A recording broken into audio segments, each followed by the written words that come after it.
Vote. All those in favor say aye. Aye. And any opposed? Okay, so we have a chair and co-chairs. And second, I guess we need to recommend for Christian Sederin to be recording secretary. Is there a motion? So move. And second? I'll second. Thank you. And all those in favor can say aye. Aye. And any opposed? We can mark that as approved.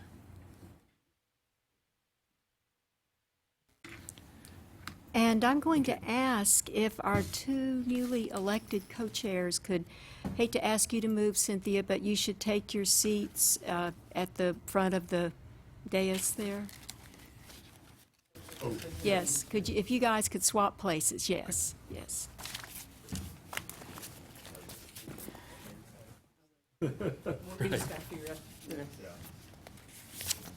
Oh, they're taped, aren't they? Oh, are they? No, they're not. Good.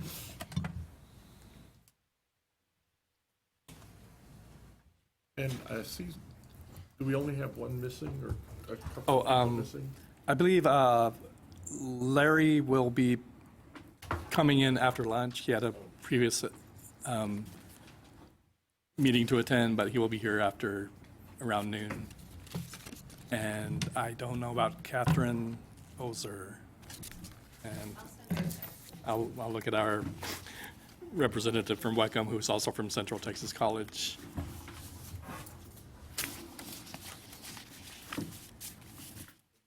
Stacy? Okay, yeah. Dr. Silverman will come down to give greetings later, but she won't attend the whole meeting. Okay. Sure.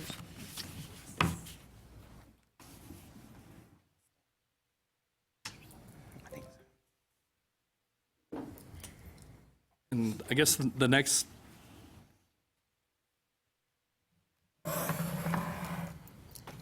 sorry, all of our admins are in a meeting, so I'll go ahead and pass these out. Our next item is to establish your terms. The rules that establish this subcommittee, this advisory committee, are basically say that we serve, or the members serve a staggered 3-year term. So to do this, we have a list of 2-year term and 3-year term, and it's kind of a random.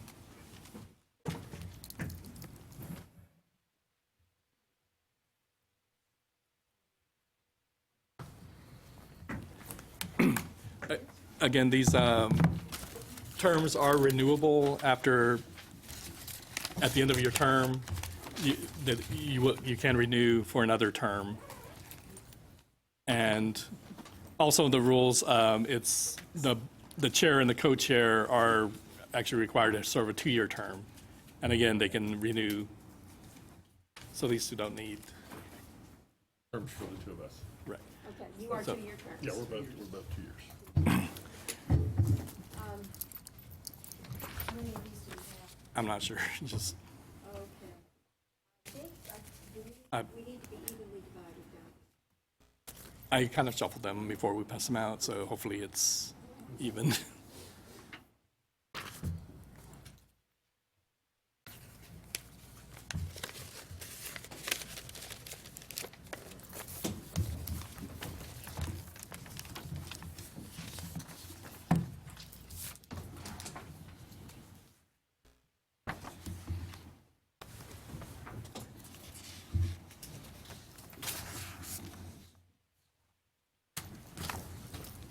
Bang, swag. Yeah, some sort. There's food.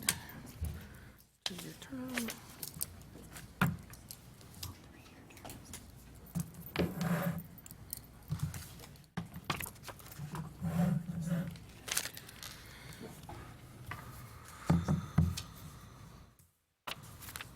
So as I said, just go ahead and fill out your name on these forms, and then we'll pick them up in a few minutes. And I guess I want to go ahead and finish with the housekeeping. If you haven't already, just go ahead and put in the the lunch money in the envelope, and then pass those down to the end of the aisle, and then we'll pick those up also. Again, if you don't have change, just write on the envelope how much you put in, and we'll. Yeah, so both the envelopes and the term form. I said the little yellow form is if you need basically a receipt for reimbursement from your college, you can, or. We're both two terms. Yes, indeed, you are. Dwayne, Yes, Dr. Oster will be here in about 5 minutes. okay, appreciate it.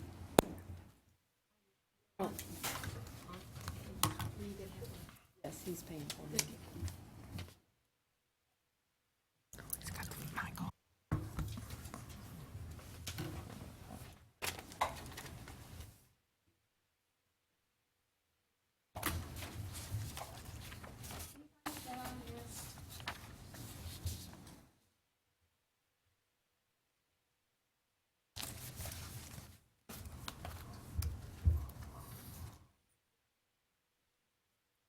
Okay, has everybody turned in your lunch money and term card? Okay.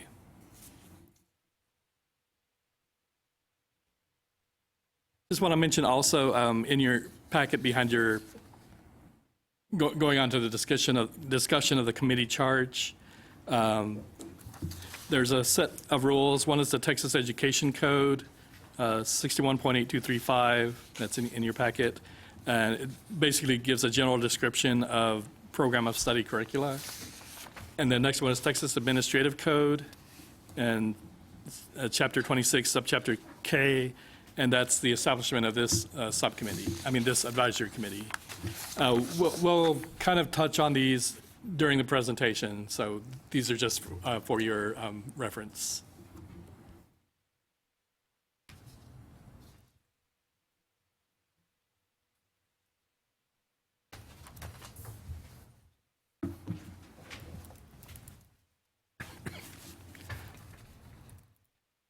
Okay, at this point, I'd like to kind of give a review over I'll call it agenda item number 7, the review and discussion of the National Career Clusters Framework. And this is part of the presentation, kind of give you an idea of basically what we're doing here and what the purpose of this advisory committee is and actions from there. The Texas Workforce Investment Commission, or TWIC, TWIC, is run out of the governor's office, and they developed the Texas Workforce System Strategic Plan covering the years 2016 to 2023. And among the items in this plan were to develop and implement programs of study, to ensure consistent credit transfer based on programs of study and common technical core curriculum, to use national industry certifications where appropriate as an education or training outcome, to align career and technical education program content and outcomes with industry certifications where appropriate, and to increase access, referral, and outcomes of adult education and literacy programs. Just a side note, if you see on the screen on the lower left corner, the little logo, this is the coordinating board's logo, the 60 by 30 text. This is the coordinating board's higher education strategic plan. For those that are not familiar with that, basically what it reads is 60% of all the population between ages 25 and 34 will have a credential, either a certificate, degree, or other licensing by the year 2030. And so that's kind of our 15-year plan starting in 2015 and going on through 2030. If you watch or listening to our regularly quarter board meetings, each meeting has a presentation on how we're approaching those goals.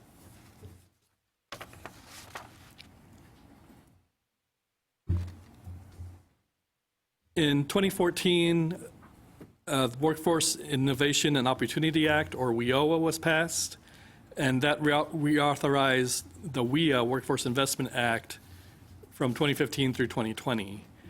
The WIOA promotes sector partnerships and career pathway models. It places increased focus on the attainment of industry-recognized certificates and credentials that are linked to in-demand occupations. And mainly it requires states to accept its fund, or states that accept its funds are required to streamline programs and pathways for workforce education and training to evaluate and adjust these programs in response to measured outcomes. And as part of this process, the Texas legislature passed HB 2628. And again, this is the 84th legislative session. This added section 61.8235, the Career and Technical Education Program of Study Curricula, which is printed out on in your packet. And what this law requires is that the Higher Education Coordinating Board, with the assistance of institutions of higher education, career and technical education experts, and college and career readiness experts, to establish programs of study that incorporate rigorous college and career readiness standards, support attainment of employability and career readiness skills, progress in content specificity, offer multiple entry and exit points, and result in the attainment of industry-recognized certification, credential, or license, or registered apprenticeship, or certificate, associate, or baccalaureate degree. So these are the charges put out in HB 2628, and that's the reason we're here today, basically. To date, the coordinating board wrote rules, and again, that administrative code rule in your packet is one of the rules. It basically wrote 16 rules, one for each career cluster, and we'll talk about career clusters in a minute. So there are 16 program of study advisory committees based on these clusters.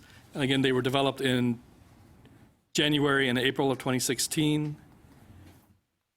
And previously, we've convened the Architecture and Construction Program of Study Advisory Committee, and they met in 2016. And then Health Sciences Program of Study also met in June of 2016. The Architecture and Construction has already recommended, I believe, 5 or 6 programs of study, and the Health Sciences also recommended about 7 or 8, and actually their 8th one is being presented to the October board next month. So this is the 3rd Program of Study Advisory Committee that has been convened. As I mentioned, the Career Clusters Framework. Again, I have highlighted number 2, Architecture and Construction, and number 7, Health Sciences. Those have already met. We're also convening number 4, Business Management and Administration, and we're in number 10, Information Technology. So this kind of show you where we are up to date.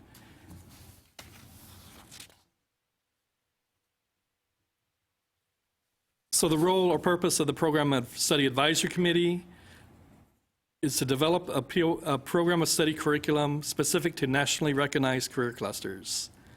And again, the curriculum is the block of courses which progress in content specificity, beginning with all aspects of an industry or career cluster, and incorporate rigorous college and career readiness standards, including career and technical education standards that address academic and technical content, and incorporate multiple entry and exit points with portable demonstration of technical and career competence.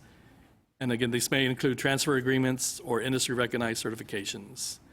So the idea is to create a pathway, and again, starting from high school on through college, and there are multiple entry and exit points, which would be like certificates or licensures that a student can finish a certificate, work for a while, then come back in and finish their associate degree, and then maybe move on even to a bachelor's degree at some point. The advisory committee will advise the coordinating board regarding the curriculum and provide the board staff feedback about the processes and procedures related to the curriculum. The advisory committee will be composed of representatives from secondary and post-secondary education, business and industry, and any applicable licensing bodies and other career technical experts. And again, a majority of the members will be faculty members and serve staggered terms of up to 3 years. We want to talk about a career pathway. Basically, this represents a coherent sequence of knowledge, skills, and abilities, or KSAs, that are essential to a career field within a specific career cluster.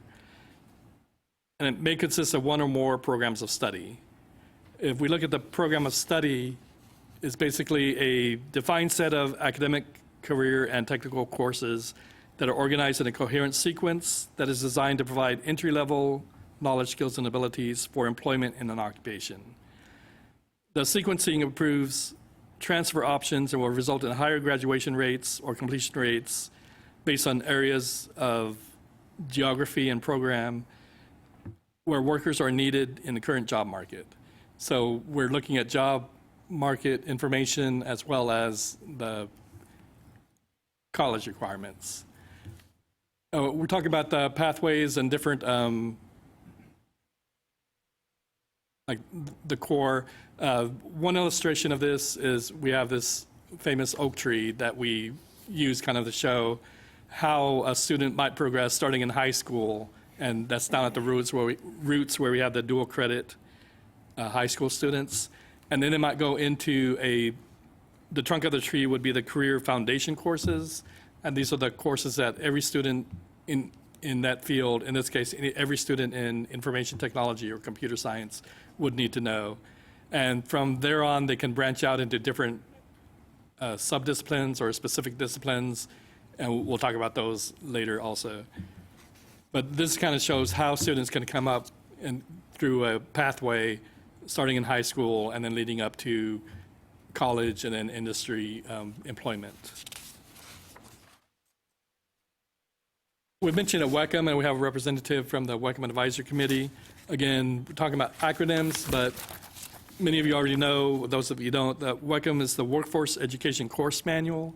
And I want some of this will be review, but this is just kind of a background on what the WECM, how it got started and what it is. So the WECM is a web-based inventory of pre-approved workforce education courses, and they're available for use for all public 2-year colleges in Texas. The history of the program is the inventory was developed over 3 years, consulting over 1,000 CTE instructional specialists, and it contributes to the quality and the consistency of workforce courses and enhances the portability of credits and credentials.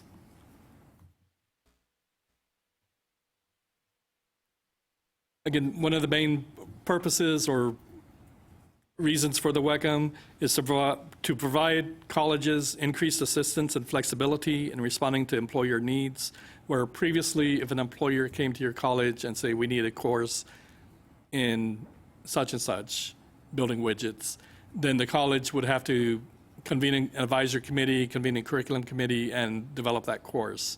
Whereas now we already have an inventory of courses that have already been developed, and colleges can just look through the catalog and say, well, here's the course that matches that description. They can go ahead and offer it, and it's pre-approved.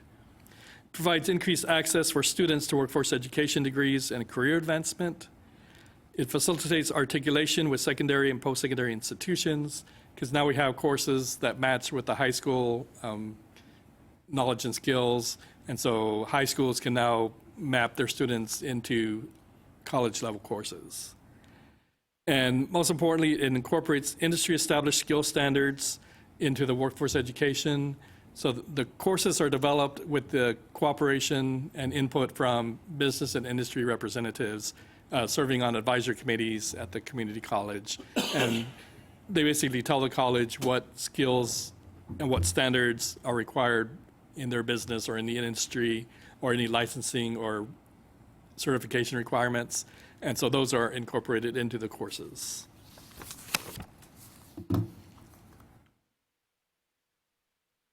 The WECM is maintained periodically by review of triggers. If we are made aware of any of these events or triggers, then it would cause the WECM Advisory Committee to look at the courses that are affected.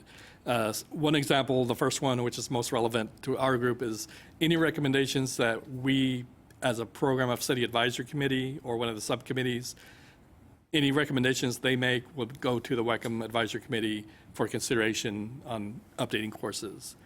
If there are any emerging or changing technologies in the field, those are brought to the attention, and then the courses are either modified to meet those changing technologies, or new courses may be written to address the new technologies, emerging technologies.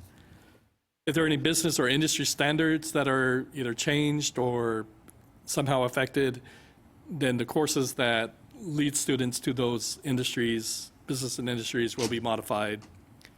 If there are any state or national credentialing requirements that are changed, either the Texas Department of Regulation and Licensing might change some of their rules that affect some of these workforce courses, then those courses will be modified to meet those new standards. And then if there are any statewide curriculum projects, this is more of a historical, these haven't been in place for quite a while now, but sometimes we'll have a group of colleges will develop a statewide curriculum, and then they will recommend either new courses needed or course changes needed, and those will be brought to the WECM Advisory Committee for consideration. And through all this process, it might take a while for a new course to be written from the time it is identified as needed to the time it was actually written. There is some flexibility in that colleges can offer special topics or local need courses. Special topics course is pre-approved course, kind of a limited course that a college can use for immediate use, and these are usually for temporary one-time offerings. If a college needs a more permanent course, they can submit a local need course for approval. And generally, they submit that to the coordinating board, and it gets reviewed and usually approved within 30 days, unless there's something, if it's not a valid workforce-related course, perhaps, or if it doesn't meet some standards, then we might work with the college to either revise it or somehow not approve it. But through that process, it'll be approved within 30 days. I want to talk about some of the resources we have. The program study is part of a tri-agency cooperation between Coordinating Board, Workforce Commission, and Texas Education Agency. And we kind of have a little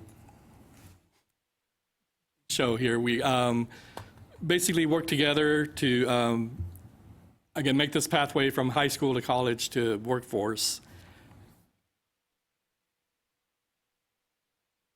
Achieve Texas is an initiative put out by TEA. Again, these were, as of 2 years ago, current. I think there's been more updates since then. But Achieve Texas offers 122 programs of study that are customized to fit high school campuses and part of the Foundation High School program. Again, these are the TEA programs. And where they lead into the college programs is kind of the connection that we're making. There's the website for Achieve Texas. We also have a crosswalk validation project between the SIP, classification of instructional programs. That's kind of how we at the higher education organize the courses kind of by the SIP code. And again, these SIP codes are put out by the National Center for Educational Statistics.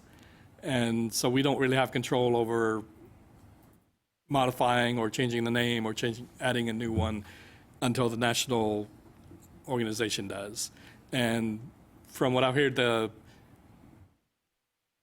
these SIP codes are usually updated about every 10 years, and the next update is due next year in 2020.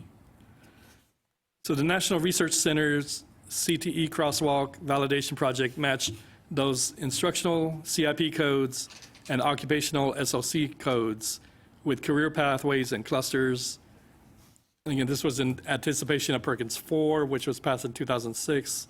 We're actually now in Perkins 5, which was just passed this year. But it's part of a collaboration that helps with the Perkins. Let me just give you a little background. The Carl Perkins is a federal grant that is given to every college, I guess some of it is given to every state. Just really briefly, our portion is given to TEA, and they give a portion to higher education. And it's basically for improving career technical education.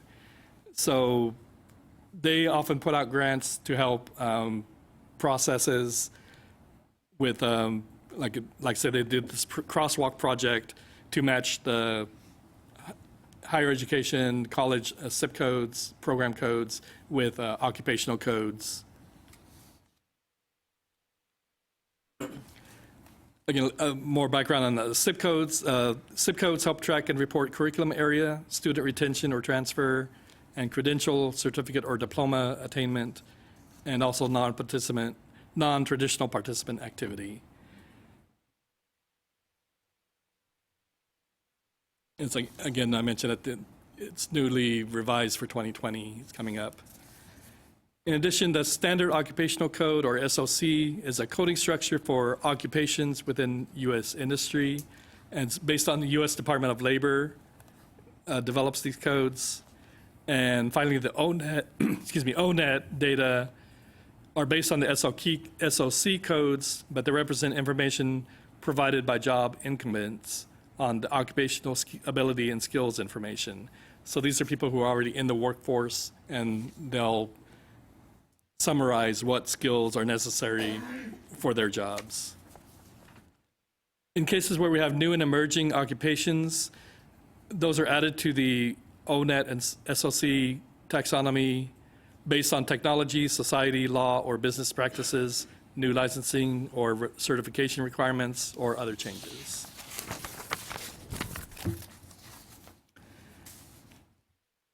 And again, these are other resources that are available, different websites for different aspects of what I've talked about today.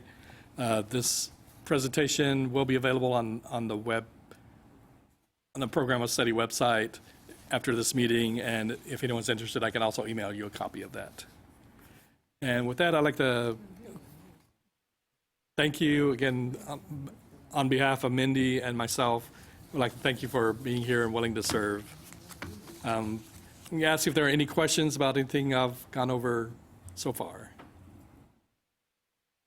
Again, yes, I will send copies of those. Thanks.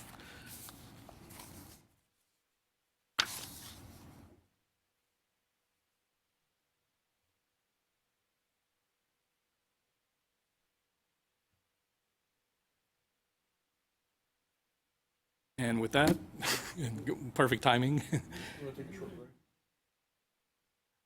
Before we do, Stacy Silverman, our interim assistant commissioner, is here to kind of welcome you all. And thank you, Dwayne. Welcome, everyone. My name's Stacy Silverman. I wanted to come down and introduce myself to you and let you know I'll be serving as the interim assistant commissioner in what is a very difficult time for our division and a very sad time. I know all of you knew Rex. He was loved by all, and he'll be greatly missed. But I wanted to thank you also for your work that you're doing and let you know the agency values the work that you do. It's critically important for the state and for the workforce. So we appreciate what you do. And if you ever need to see me or talk to me, I'm always available. And Mindy and Dwayne can know how to get in touch with me. And it's easy to get in touch with folks around here at the coordinating board. But I just did want to say welcome and thank you for your good work. I know it's hard, I know it's difficult, can be very contentious at times, but you're doing a great service for the students of Texas. And for that, we're very grateful and thank you. thank you, Stacey. I said we haven't got to the contentious part yet, but that'll be this afternoon. But, yeah. But yeah, as you said, I guess now would be a good time if you want to take a 10-minute break. And want to go ahead and read it. It's 15 till 11 now, so we'll reconvene at 5 till 11. Okay, we'll be on break.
Okay.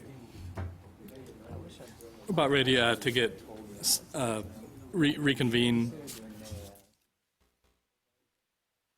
Next item on our agenda is number 8, discussion of establishing subcommittees. Part of the role of this advisory committee, as I mentioned, is to communicate to the coordinating board any recommendations made by subcommittees based on curriculum or program of study curricula. The program of study subcommittees are the ones that actually develop the curricula.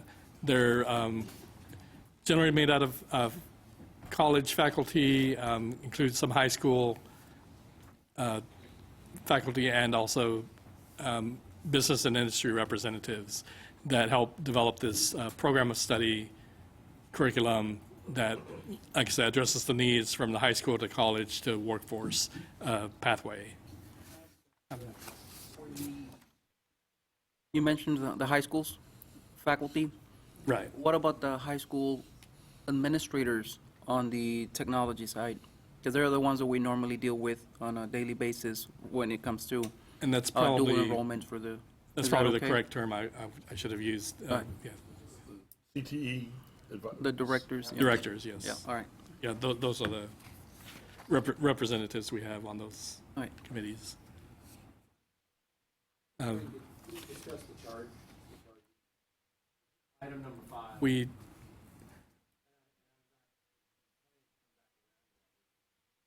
We kind of did in this presentation was kind of an introduction to your charge. As I mentioned, we have the, like I said, I guess I didn't say this explicitly, but we have the Texas Education Code printout 61, and then the administrative code. On the administrative code, There was a specific charge for right, and basically for all of the advisory committees, just on the back of that Texas Administrative Code sheet, the Rule 26306, these are the tasks assigned to the committee. That's basically our charge, is that. Okay. And that's to advise the board regarding the IT program study curricula, to provide board staff with feedback about the processes and procedures related to information technology, POS, and any other issues related to the ITPOS. So that basically is our charge. We report to the board and then get the, I was thinking there was something more specific. well, no, it's a very general. And you might, for clarity's sake, talk about the specific tasks we will ask the committee to accomplish today. Would that help provide clarity? The discussion of establishing subcommittees, I was just kind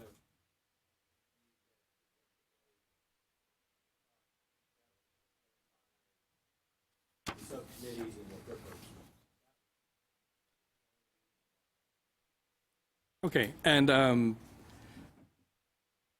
I guess subcommittees is maybe one option we can look at. In previous program of study advisory committees, the background of all the members was so diverse that we didn't really have I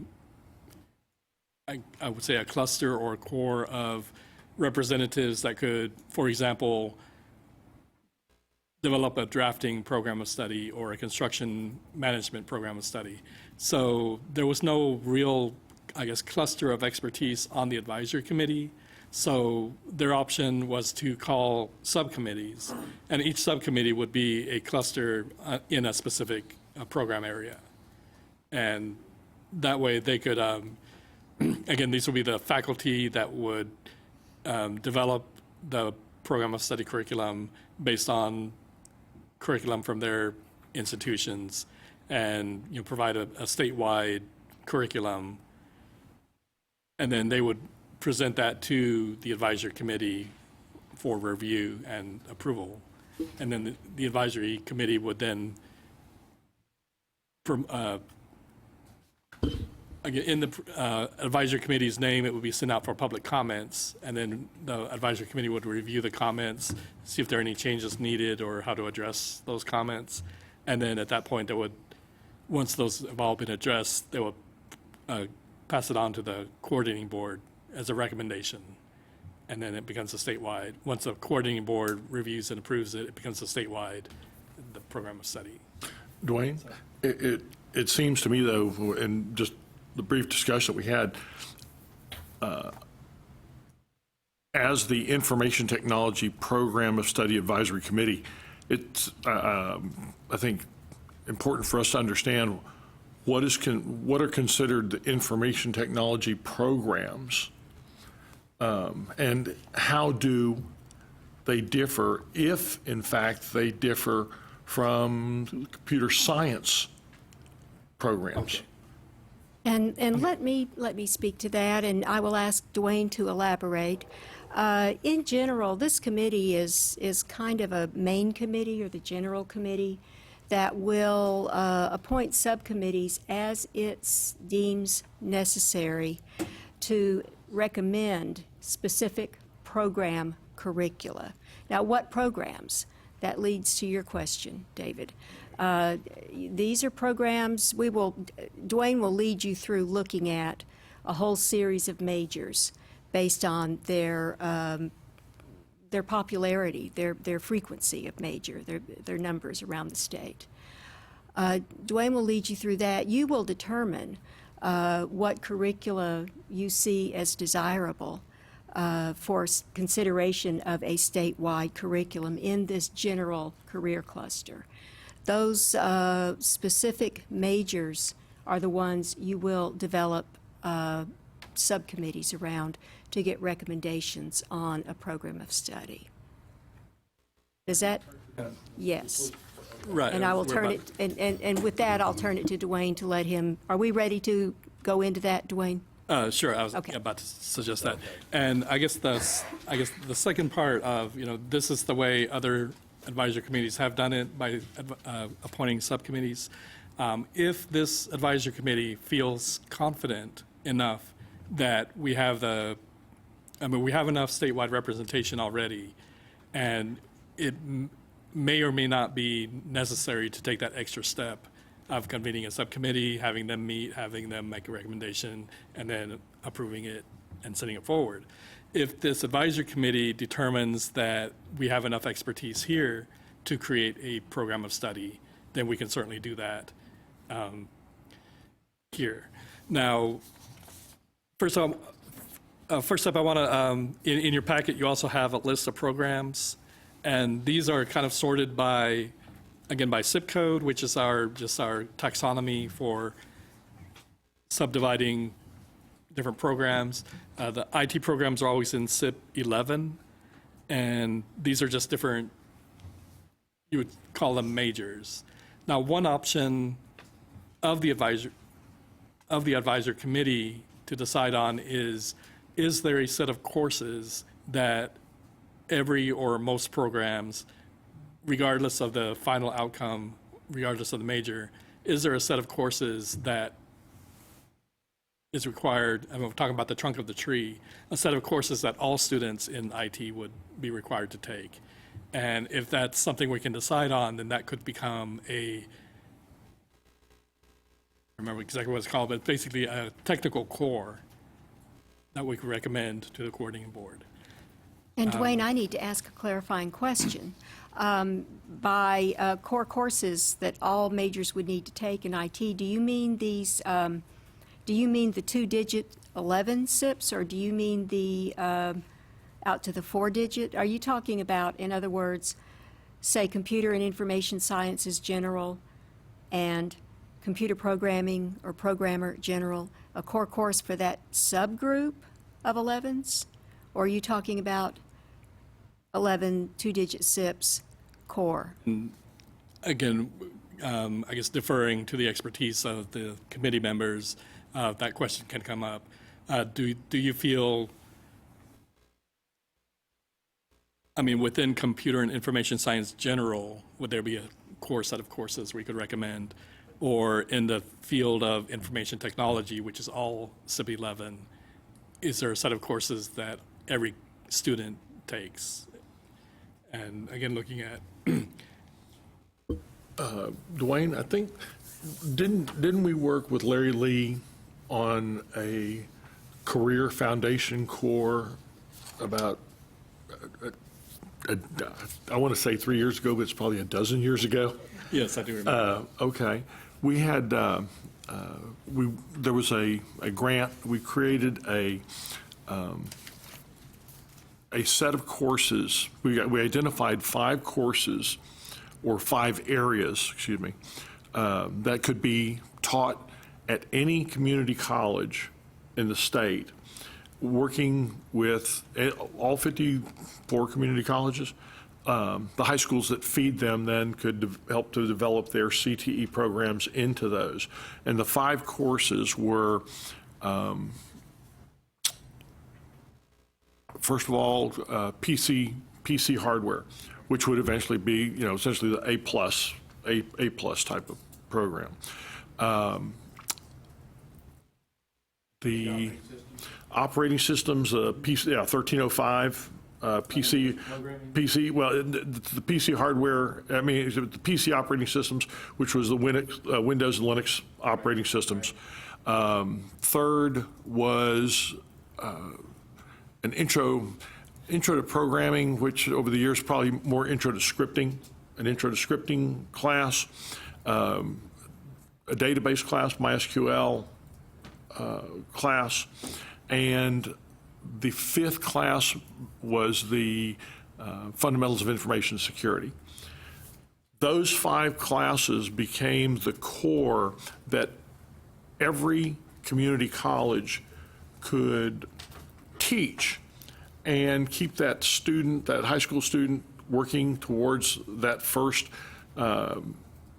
start certificate, because I believe those, along with 15 hours, created a level 1 or a level 2 certificate that could be offered at every community college. And then as students began to narrow in on their chosen area, they could then find that second community college that they could go to in the state to, if it's GIS or if it was security or whatever that wasn't taught at all 54 community colleges, they would be able to move past that. But I'd like to go back and maybe pull that information back. I know I have it and I can send it to everybody.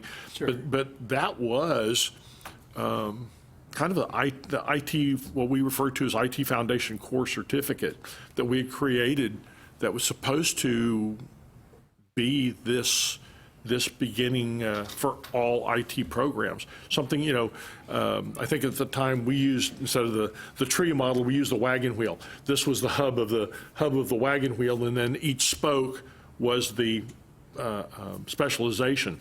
But everybody in this field knows this core information. And I was wondering, is that still relevant to what we're doing now? Yeah, that would certainly be something we can recommend as a statewide, and again, we say core, career foundation core. That would definitely be within the realm of this committee to make that recommendation. And it would have to come before the committee as an agenda item, published for a And- subsequent meeting. So that's and it would have to be a recommendation of this committee upon review. So that certainly can take place. If you would like to work with Dwayne, you and Francisco as chairs, this certainly could be a subsequent agenda item, if the committee agrees that it should be so. And adding to that, I think it's important that we standardize, because what I have seen from personal experience, because at South Texas College, we're already working with high schools, most of the high schools in the Rio Grande Valley. And what I've noticed, one of the things that I've noticed is that he just mentioned a list of courses, right, that would serve as the foundation courses. So when they come to our cybersecurity programs, they're already, students have at least they have some knowledge we can build on. But what I have noticed is that there's no standardization. Each high school, they do, or a district in this case, They teach different courses. Some have the principles of cybersecurity, some others have PC hardware. So it's kind of hard for us as a college, as an institution, to work with them and say, yeah, your students are ready for a program, because they're all doing different things. So I guess it's important that we focus on that and make sure that they're all doing the same thing. And I think if we identify that core, once again, it depends on the resources at school. If you have a faculty member who has some cybersecurity experience, who can do the fundamentals of information security class in one school, okay, that's one of those, one of those parts that's done. If you have somebody else who has the skill set for teaching database or teaching the scripting, they can come in and, if you may not bring in the student that has the entire core ready, but every community college is prepared for that. And if you have a student who comes in with 2 or 3 of those knocked out from whatever high school, they're that much farther ahead as long as it's standardized. Let me bring up something about what was brought up by Mr. Salinas about the inconsistency at the high school level. You talk about cybersecurity, that's brought up, that's been approved by the state just recently. So you're going to see different schools trying to bring up a cybersecurity program when they didn't have one in the first place. Give it a few years, let them catch up and stuff like that. It takes a little while for computer science too. The other thing that we're going to probably have to bring up at some point is the lack of teachers or qualified teachers for these things. Why would anybody want to become a school teacher when they can actually apply their skills at the workforce level? So just something to think about in the future when we start doing this. Okay, so, yeah, we, as the advisory committee, we can work at 2 levels. First is that core, career foundation core. It's also, as I mentioned, we just want to get through and at least go over these lists of programs. And again, it's a decision of the committee. Do we feel we have the expertise that we could write a program of study, or do we want to call faculty and business and industry representatives specific to these areas? Like I said, the first 2 are very general, computer information and computer science, computer programming. Could I interrupt us? Before Sure. we proceed to this, Robin had a comment on what we were just discussing. Yeah, I'm sorry to interrupt, but I may be misunderstanding what was just said, but I just want to bring a point of clarity.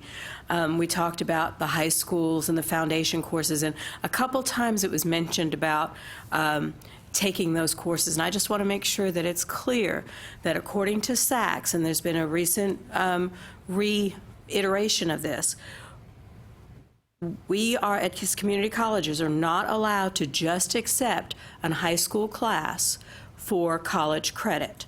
That whole program went away, and we have to be sure that there is some either dual credit or some sort of testing or something involved with the acceptance of that credit. So if you're talking about these foundation courses being taught in the high school, we have to be sure as community colleges that there's something else that is allowing you as a college to award credit. You cannot just award credit for a high school class. Okay. Meaning it needs to be a specific credit class. A dual credit class, or if you, let's say they did get their A+ certification in high school and you want to award credit based on that certification, you can do that if it fully encompasses what your college credit course is. You can do some evaluated credit there, or you can provide some sort of a means to assess their knowledge if you wanted to award credit for high school. But you have to document it according to SACS to be able to justify every credit that you award as meeting college level. So, I can't say. I know we just went through that, and I'm on that committee at the college too, that awarding credit. And in our department, there are only 2 classes for which we award credit from high school. One is the A+ Right. certification. That's the equivalent of our PC hardware class, and I believe the other class was the if they teach the foundations of information security and the student earns their Security Plus, then Yes. they get credit for that. Good. But those are the only 2 courses that we currently Okay. will award credit I just wanted to for. make sure Yes, that we yes. didn't mislead anybody thinking that our discussion was that we could, they could teach the foundation, 5 foundation courses in the high school and they get credit toward the degree for it. You, as an institution, have to make some decisions on how you can assess that for college level credit. Thank you. I'm sorry to interrupt. That's critical because that is a change that Saks has now.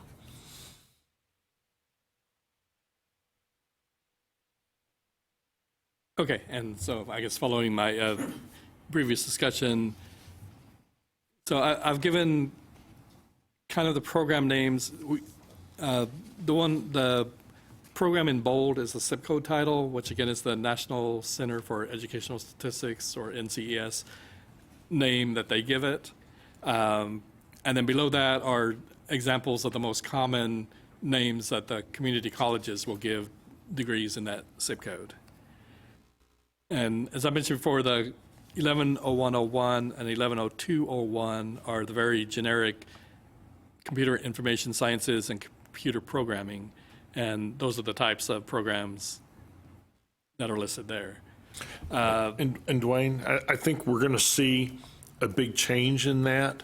Those of you who have, who are the community college reps on the, up here?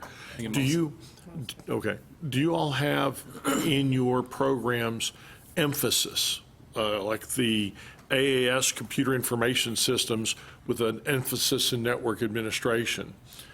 That's going away too. So you can't have a CIS award that has an emphasis in networking and an emphasis in information security without more than 20% difference in the two programs. There has to be a substantial difference in the two awards of more than 20, either more than 20 or 25%. I believe it's 20%. And so I think what we're going to see is an increase in that zip code of degrees because of the change in that emphasis from Saks. And so, we used to be under the belief that we had one award being computer information systems, and we had 4 or 5 emphases underneath them, only to realize that there wasn't enough of a difference. So now we really have had to change the name of those awards in that zip code because you couldn't have an emphasis in that. I think we're going to have an AAS in network and information security now, as opposed to have been an emphasis under CIS. So I think that this data that we have is probably going to change over the next couple of years as colleges are brought into compliance with some of the new requirements of Saks. So there would have to be more specific. Yes. Yeah. If it's a program in networking, then it would have to be 110901, for example. And Right. okay.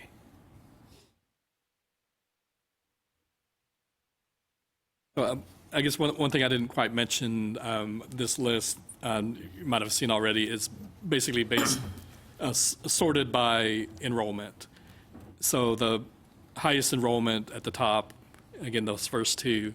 The next 2 are more specialized with the highest enrollment, include the networking and telecommunications and system security. When you get below that, they're so specialized that there are very few students that are actually claiming that major. Again, like you said, when they graduate, they might eventually get a more specific major, but at this point, when they're declaring their major, they're usually using the very generic version. Go ahead. What was the date? These enrollment figures were, so we downloaded them last summer, June, and so they probably would have been from fall of 16 says. fall of 18 and prior. So up to fall of 18, or I'm sorry, the academic year 17, 18, right.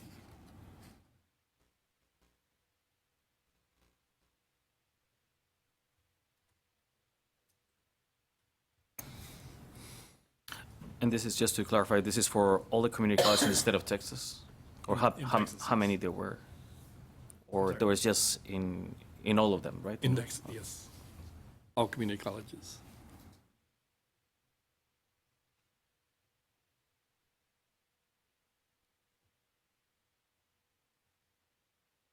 And I should emphasize, this is not setting a state curriculum that all community colleges are required to adopt. It's setting a statewide curriculum that can transfer among community colleges and be accepted as such, but it's not a required adoption, just to make sure we're clear.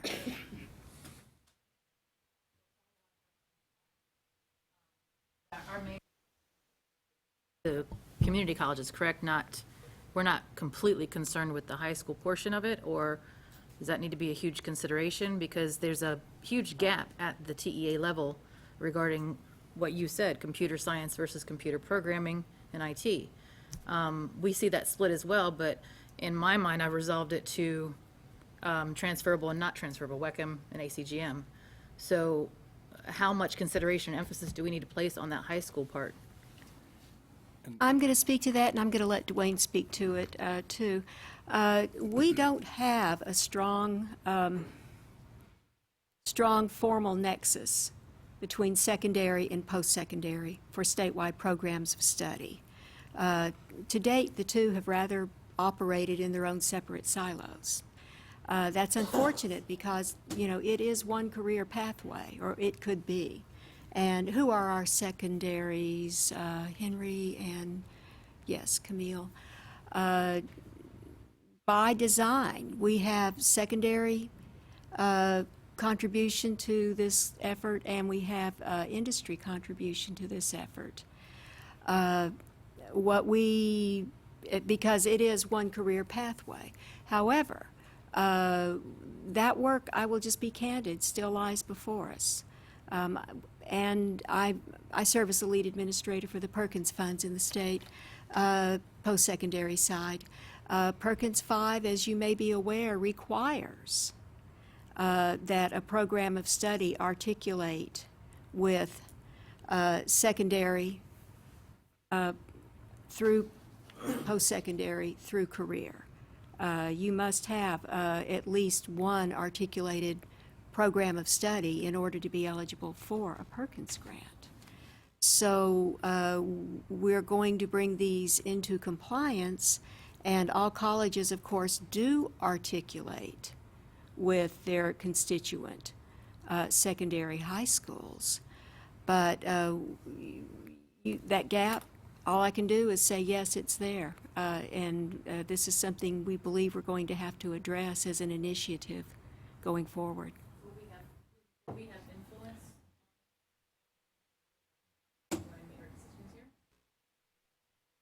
Can I say something on the high school side? Currently, in this last legislative session, we've had two different, we've had the career and technical IT programs, but we've also had the traditional technology application programs. Well, with this last House bill, the technology application courses have been brought under the CTE umbrella. And there's a lot of courses that are duplicate in both. Not exact duplicate, but similar. And so I do know that on the TEA side, they're going to be looking at those courses and the merger and the redevelopment of those courses. So I think you're going to see things change at the TEA side on some of the courses and the course offerings and how they could dovetail into this program. So I hope that we do consider it to a certain standpoint. But back to a little bit of something that you were saying, at the high school, I know Henry has a real strong program. We've been on some other committees together with cybersecurity and some different things, but we have to look at each of our individual high schools, and then we work with our community college where it makes sense for us, based on the teacher that we have, based on the interest of our students. So we do choose, and it's not going to look exactly the same for every single high school, because we need to be cognizant of what our students are looking for as well. Yes. Yes, and what we can do, and going back to Robin's point, based on where we can meet those SACS credentials as well, and I was really excited at what you said about the certifications. in looking at those as well. So I hope we do consider, but there's a lot of work being done on the TEA side as well in this arena. Right, and I guess to answer your original question, this program of study will be a secondary and post-secondary program, and we're inviting ISDs, what do you call them, administrators, to join in the conversation and provide any input, and also the business and industry to provide input on what they expect graduates to know. But in the final product is a post-secondary program of study.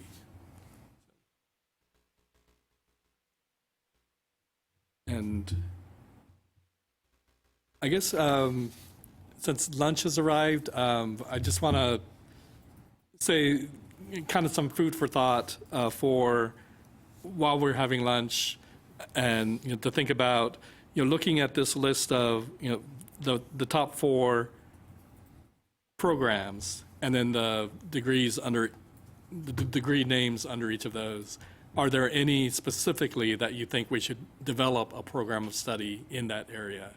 And secondly, would this committee feel comfortable doing that work, or do you feel the need to call a subcommittee? So it's really up to this committee to decide that portion.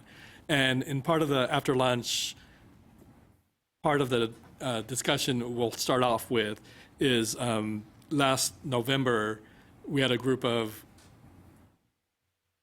we'll talk more about it, but we had a group from industry came to community college and asked them to develop a program in cloud computing.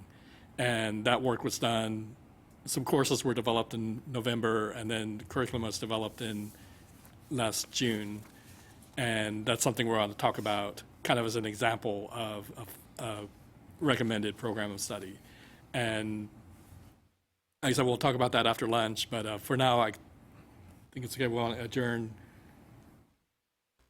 about 30 minutes for lunch. And it's 11:30 now, so we'll reconvene at 12 o'clock. That's it.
It's, all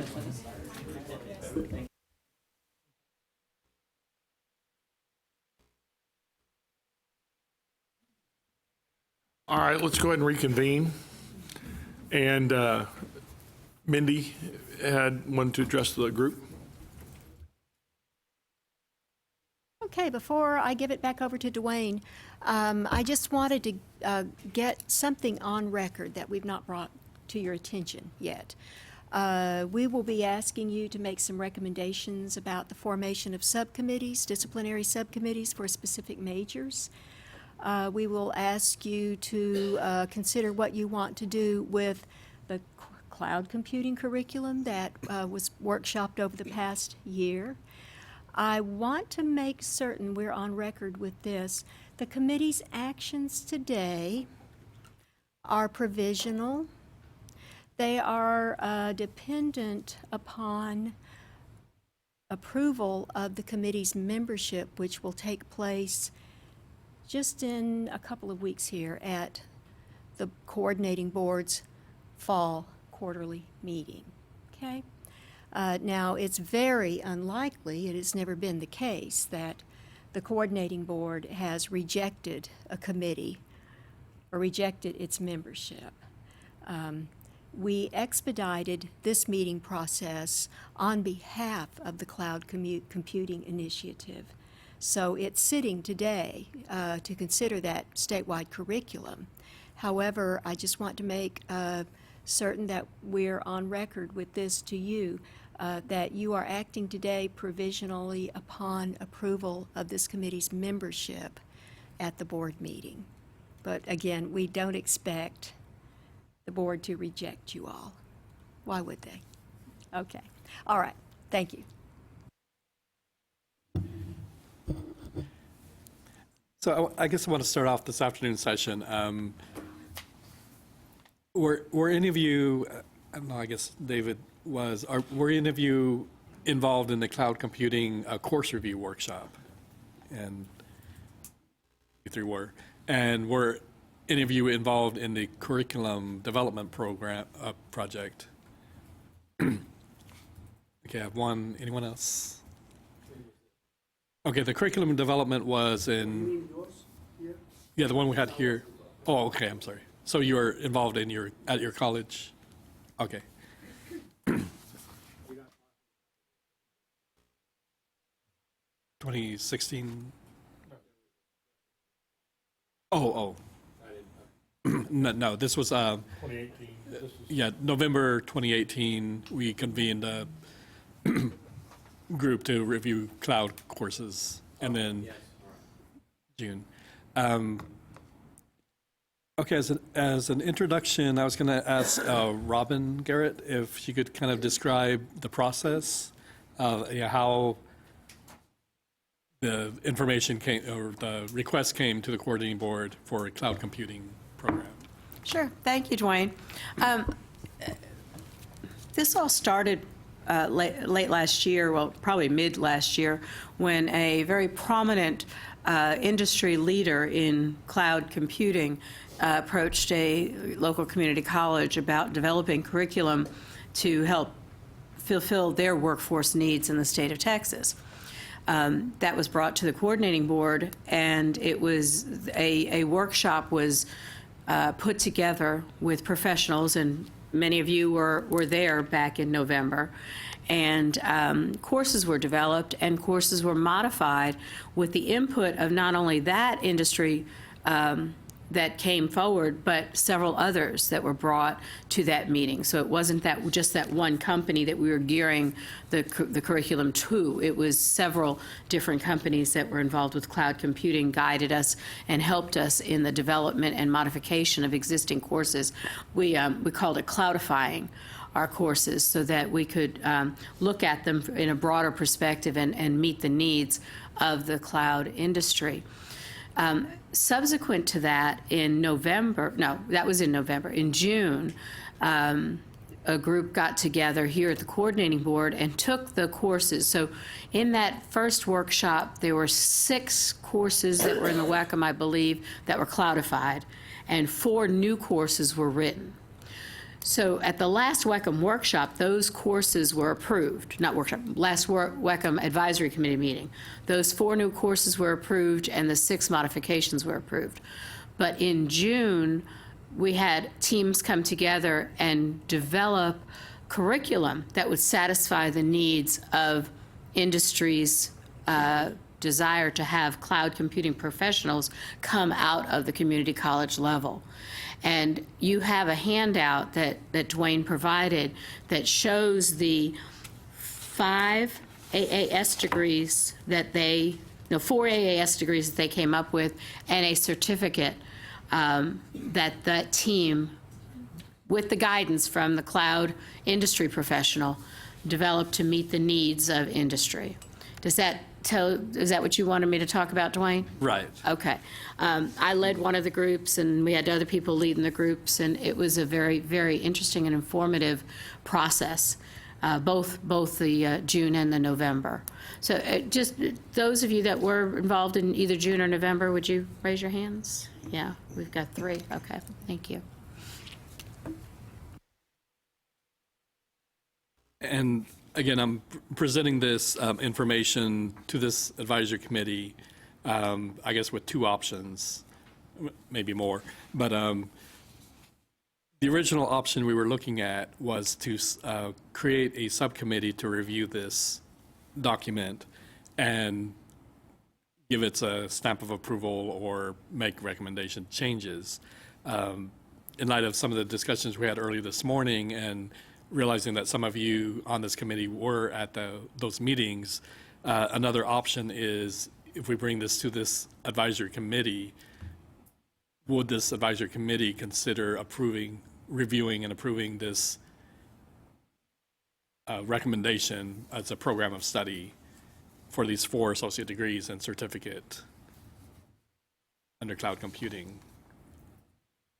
I was in that November meeting when we came up with the Cloudify concept.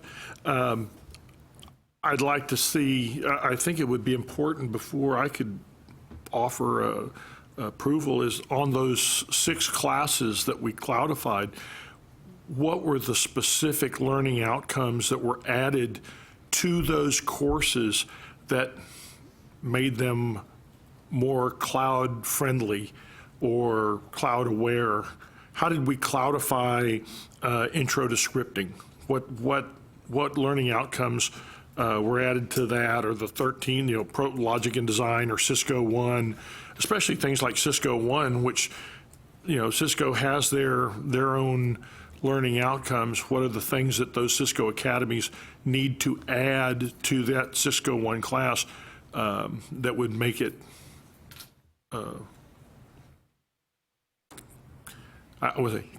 can you throw a little sunlight on the clouds? Yeah. Do you want me to do that? I think it would be important for us to before we could approve that, to look and see what those additional learning outcomes were to those courses that made them available in the cloud. I have it right here. Okay. So the courses that were cloudified were ITSW 1307, 1407, Introduction to Database. And it was mainly to ensure that we included relational and non-relational databases in there and contemporary database information. And this general statement was added, topics may adapt to changes in industry practices, which was included in all of the cloudified courses. A learning outcome was added, identify and differentiate the application of relational and non-relational databases. So that was that one. ITSY 1342 and 1442 was cloudified. We just took a term out.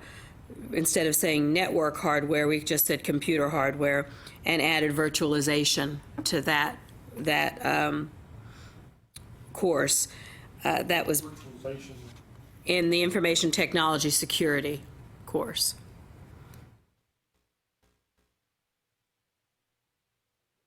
ITSY 1342, 1442. And then in ITSY 1300, The only change to that one was the general statement, topics may adapt to changes in industry practices. So that was codified in that way.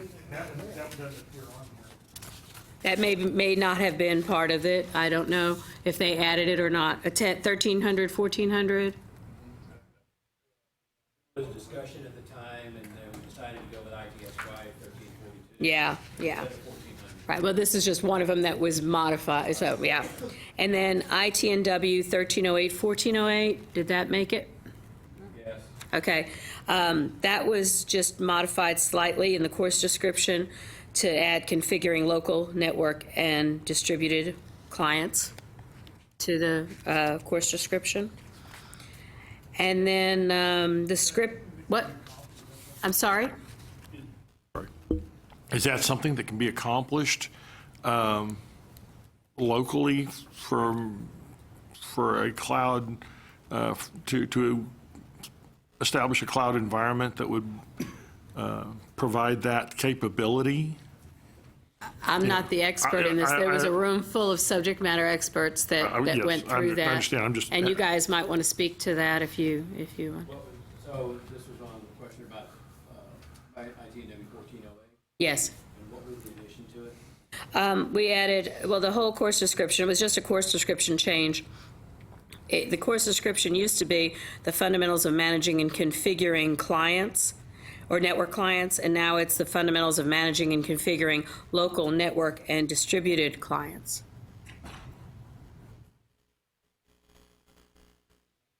Isn't all that still local? Yeah. I don't know that beyond that we thought about how to implement it on the local level. Yeah, just working with virtual images and configuring a virtual desktop image. Yeah. I'm sorry? Microphone, be sure.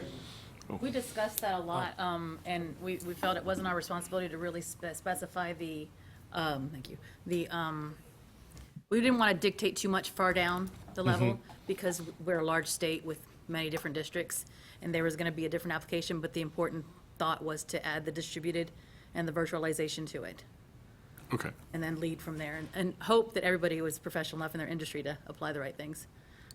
Okay. A Thank you, quick Dr. interruption. We've been asked to remind everybody to turn on your mic when you want to speak so that it goes on record publicly. Forgetting it too, don't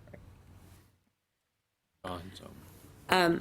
And the introduction to scripting languages, ITSE 1359, the only cloudification was the topics may adapt to changes in industry practices.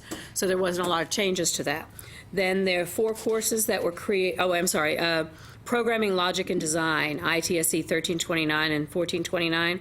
Same thing, just that statement was added to help make sure that things can be added to help adapt to changes in industry practices. So most of the changes were not significant. Those were all the changes to the cloudified courses.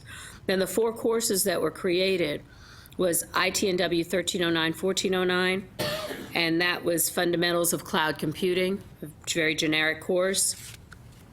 ITNW 1336 and 1436, Cloud Deployment and Infrastructure. Yes. Oh, you do? Perfect. Oh, there. I wasn't paying attention. So this was the Fundamentals of Cloud Computing.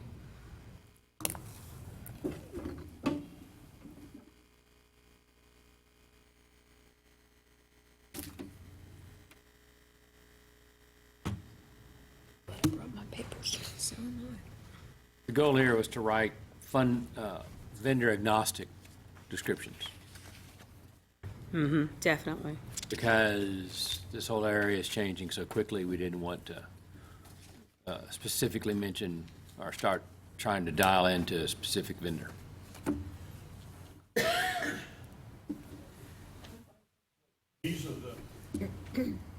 These are the courses that could be included, for instance, in the generic AAS and cloud computing, or is this, you said you didn't want to create the degree, Well, we did create the degree. okay?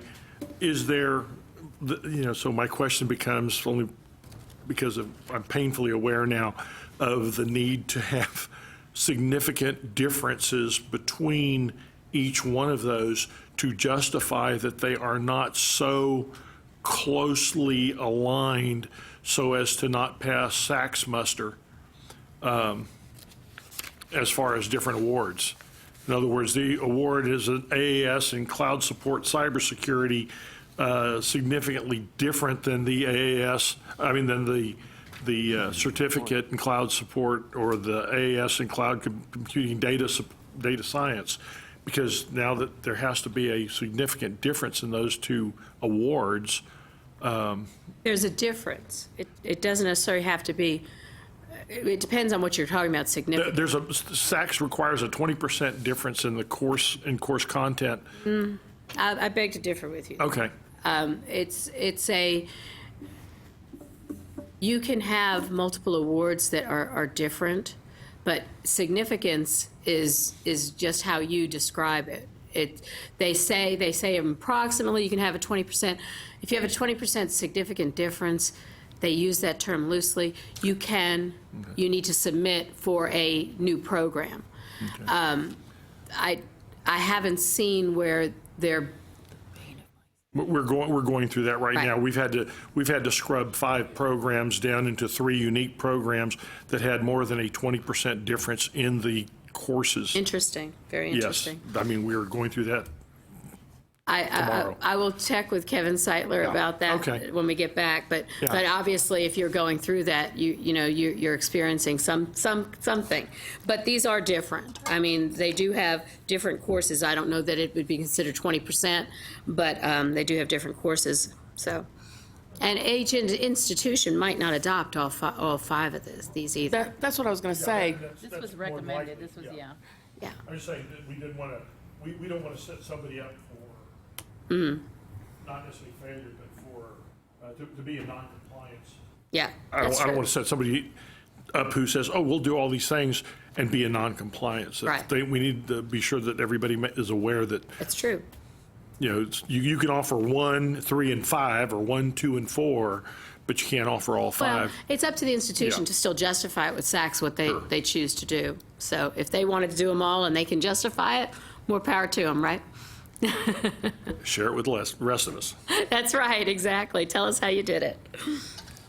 So, okay, Dwayne, do you want to show them the next course that was developed? And these courses were developed in the November workshop. There were 2 rooms. One room was reviewing and cloudifying courses, and one room was developing new courses, and then they all came together and presented each side to the entire workshop that day. May I make a just comment?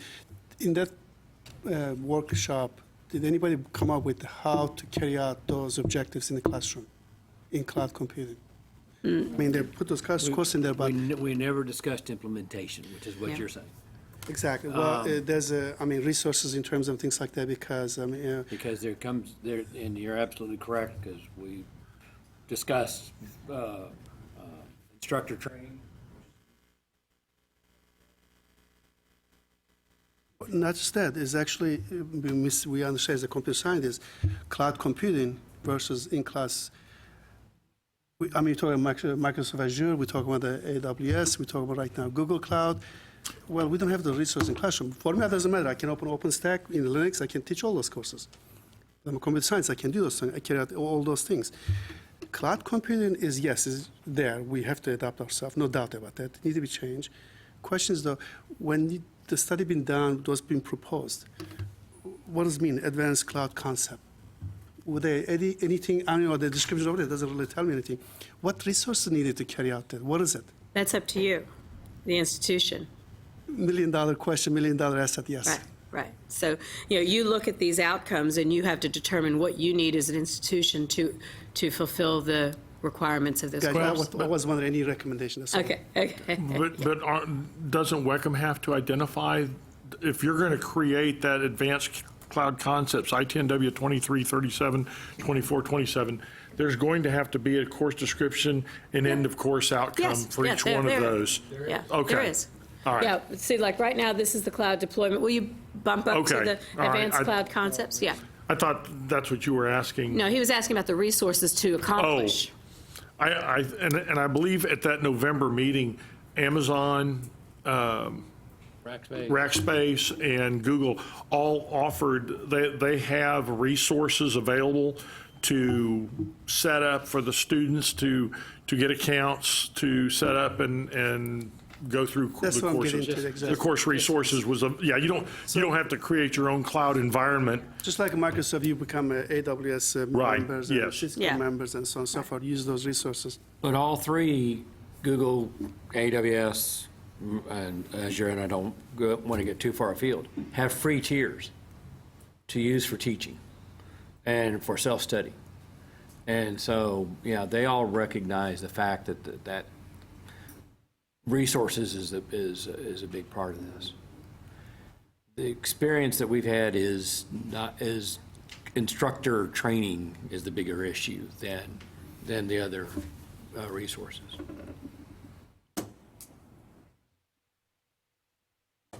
So, did y'all want to review Did y'all want to review each of these courses? Well, I just knowing that they exist, my question was, since I didn't attend the second meeting, I was there when we talked about how we wanted to do it, but I had never seen the end result. Until okay. now, that it really did happen. Yes.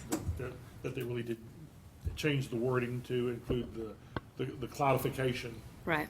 Yeah, at the last WECM Advisory Committee meeting, we voted on these courses and approved them to go into the WECM. Okay. Okay? I have a question regarding the difference between the AAS in cloud computing data science and the one from cloud computing data analytics. It seems to be the only difference is the course ITNW, what is this? 2329, Applications Development for the Cloud. That's the only one that distinguishes between both associates AAS. I'm not so sure. I was not in that committee when they defined those. There's some significant differences between data sciences and data analytics. It will not be just only one course. I serve for the ACM task force for the data sciences development, curriculum development, and there is a lot of resources there that show evidence of collaboration between the statistical models and the computing models. But unfortunately, I don't see anything reflected in this proposed document. Look at the last line, statistical modeling I is saw that, the last one there. And they share that, yeah. Yeah. And that was one of the things that I highlighted, good. which is great. I think there's a lot of other factors or knowledge areas where we consider to be, if we would like to align that. But again, I was not in that conversation. I would like to see if there is some more correlation between both AAS. I know the privacy and some security is involved there, which will be really appreciated that, but I would like to see what was the reason why it was only one course difference. In previous discussions, we discussed about some percentage the SACs wanted to have. Of course, you probably says the opposite, but I just want to know if that's the only course that will differ between applied science, data analytics and data sciences. You know, it was just part of the group, part of what they came up with, and as we said, maybe, you know, an institution might choose one or the other. We don't know. Can you all speak a little bit more to that? There, if you look at the very last course at the bottom, that was all. Recommend multiple statewide programs of study in specific majors Okay. coming up under the IT rubric. Okay. So this would be, so then what it is cloud computing is a sub program of study within the information technology program of study? Is that? Well, again, I don't know that we have on the table an IT program of study. IT is a career cluster with multiple programs of studies falling up under it. Okay. In this formation, under coordinating board rules of this committee. Specific programs of study would be, for example, AAS in cloud computing data science, or any number of specific majors. But they would fall up under the IT rubric. But IT generically, this committee, you are not limited to creating a generic IT program of study. So this wouldn't be a sub-program program of a general IT program of study. Anything you recommend, anything you adopt from here, or anything you recommend subcommittee formation for any one of these particular majors on this SIP list, they would become programs of study in their own right. Okay. So what SIP does this go under? The cloud computing, what SIP is I that? believe it's on the list under networking. It's 11 of Thanks. Yeah, so 110901. I see it now, thank you. Thank you. Okay. I have a question. What would happen to the current programs? Because I know, I'm not 100% familiar with the program that we're already offering at the college, which is in cloud computing. But I see that these specific degrees already have a set of courses pre-selected. What would happen to the current programs that certain colleges are already offering in cloud computing as far as adoption goes? They're not null and void. These are statewide programs of study for the purpose of facilitating transfer from two-year to two-year. You are not forbidden to have your own differentiated major, but you are required, if you accept a student for transfer, to give that, and that student has completed all or part of a program of study, you are required to give that student credit for those courses upon acceptance. In other words, this would be the preferred route, right, for the purpose of transferring? But, or would this simply be a state this is a state recommended route? Yeah. Individual institutions can create their own cloud computing degree program, but if somebody comes in with one of these approved courses, then we would have to articulate that class into our program? Yes, you would have to Okay. accommodate that student's previous coursework in this statewide approved curriculum, even if your particular local program differentiates from the statewide approved That may be curriculum. that technical elective in there or something. Okay. I have a question. When these were created, was there a curriculum alignment map that was created with, key activities per class and seeing where those activities were initially introduced and then reinforced and all that? I just feel like there would be a lot of overlap on a lot of these. So I just want to know how it was originally created. That was not done to develop these courses. The information that was needed, and again, the people that were fully involved with it can probably speak better to this. We looked at what we currently had, what the industry professionals said needed to be the end goal, and what needed to be added to our current course database that would align in order to get somebody the knowledge they needed to get the job within their industry. Did I cover that? And we did discuss from the assessment side, like in 1301, that would be the introduction of cloud computing concepts. There may be one or two classes that would be best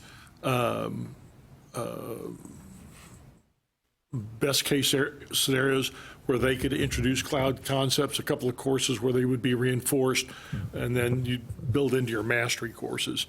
So while they were not specifically labeled for introduction, reinforcement, mastery, we did have those discussions, and that's why you see some of those when we cloudified some of the current courses that were already in the WECM inventory.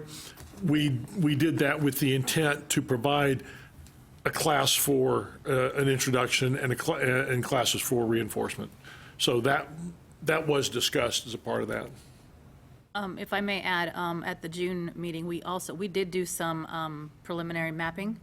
There was lengthy discussions on where skills were already covered in one class. Did we need another independent class on that skill since it was already covered across 3 other courses? So we did take a lot of that into consideration. There was a lot of deleting and adding before we came to these final degree plans. Before we move on, I'd like to take a moment and acknowledge that Another committee member has joined us for the afternoon, Larry Anglin of Anglin Analytics. Thank you for being here. Now, I understand completely, meetings rule our lives, don't they? Mr. Anglin is an industry representative in IT on this committee, representing that third component of the career pathway. So thank you for being here and welcome.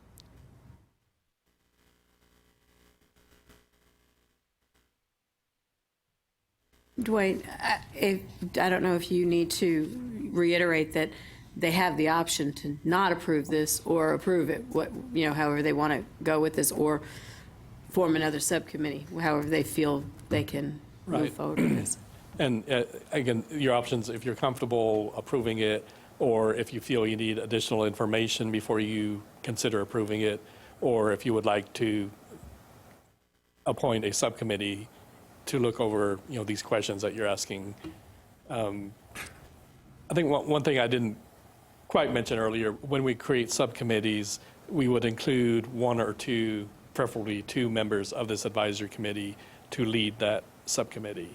So you would have representation on the subcommittee from this advisory committee. So again, I guess the options are, would you like more time to look at it, maybe some more information, background information on this? Or would you like to assign it to a subcommittee to review and make their recommendations? Or do you feel comfortable enough Accepting it as it is. to approve it today? Those of us who participated in the November or June have a great bit of knowledge with all the processes that go on. Those of you who did not participate in either one and didn't have those opportunities, I think that question really falls on you. All the questions that I've asked, I'm confident with the responses that those two groups have done that and have done, if you feel like your questions have been answered and you're confident that I don't want to take up time for another meeting that's going to accomplish the task that we can do here in the next 2 minutes. But unless you're not confident that all the questions have been asked and answered. But what I would do is I would ask for somebody to, since those are the three options, the most convenient option will start first and then work our way back. The option to accept this as a program of study would be the first act that would accomplish all the tasks. So let me also mention for processes, at whatever point we're comfortable recommending this program of study, it will then go out to public comment period. So at that point, I'm sure we will have other colleges asking maybe similar questions or maybe the same questions, maybe even different questions about this. So just to reassure you that approving it today is not necessarily mean that it's taking effect. It still has to go through a process, a public comment process. We have to address those comments, and then it has to go to the coordinating board, and they have to approve. So it's kind of like the first step of that approval process.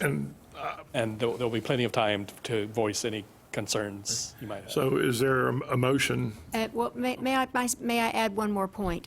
I think it's important to clarify this point. We have 5 separate programs here. This is not one program of study. You would need to look at and approve each one of these if you wanted to take that action today. You could approve 3 and ask that you have the opportunity to study 2 of them further. But just so that we have that understanding, you have 5 programs to consider. Can all 5 be, can a motion be made to proceed with all 5? Or do they have to be done individually? Well, again, that's, I guess, the option of the committee. I mean, according to Robert's rules, if something is moved and seconded and discussed, then it can be voted on and approved or disapproved. Okay. So Yes, is with there, the understanding that it is 5, not 1. 5. right. So is there currently, or would someone like to make a motion to accept all 5 programs of study and move that process forward and accept them? Okay. Make that motion. Is there a second? I'll second that. Okay, so motion's been made and second that all 5 programs of study be advanced in the process. Oh, and just for record keeping, I'm not sure if you got that. Can make sure you mention who made the motion and Okay. second. You're going to have to put my glasses on and see if I can see that far. Will you please state your name and say? Rod Lamb made the motion. Rod made the motion, Francisco seconded. Okay, thank you. All right. Is there, Can you please repeat the motion, please, for the minutes purposes? the motion is to, Rob, you, Motion is to take all 5 areas of cloud computing as presented and approve them move them on to the next step. and it's actually programs of study. Programs of The study, 5 programs okay. of study. And just to get the language right, the motion is to recommend these 5 programs of study to the coordinating board Okay. for approval. That is correct. Acceptance or inclusion?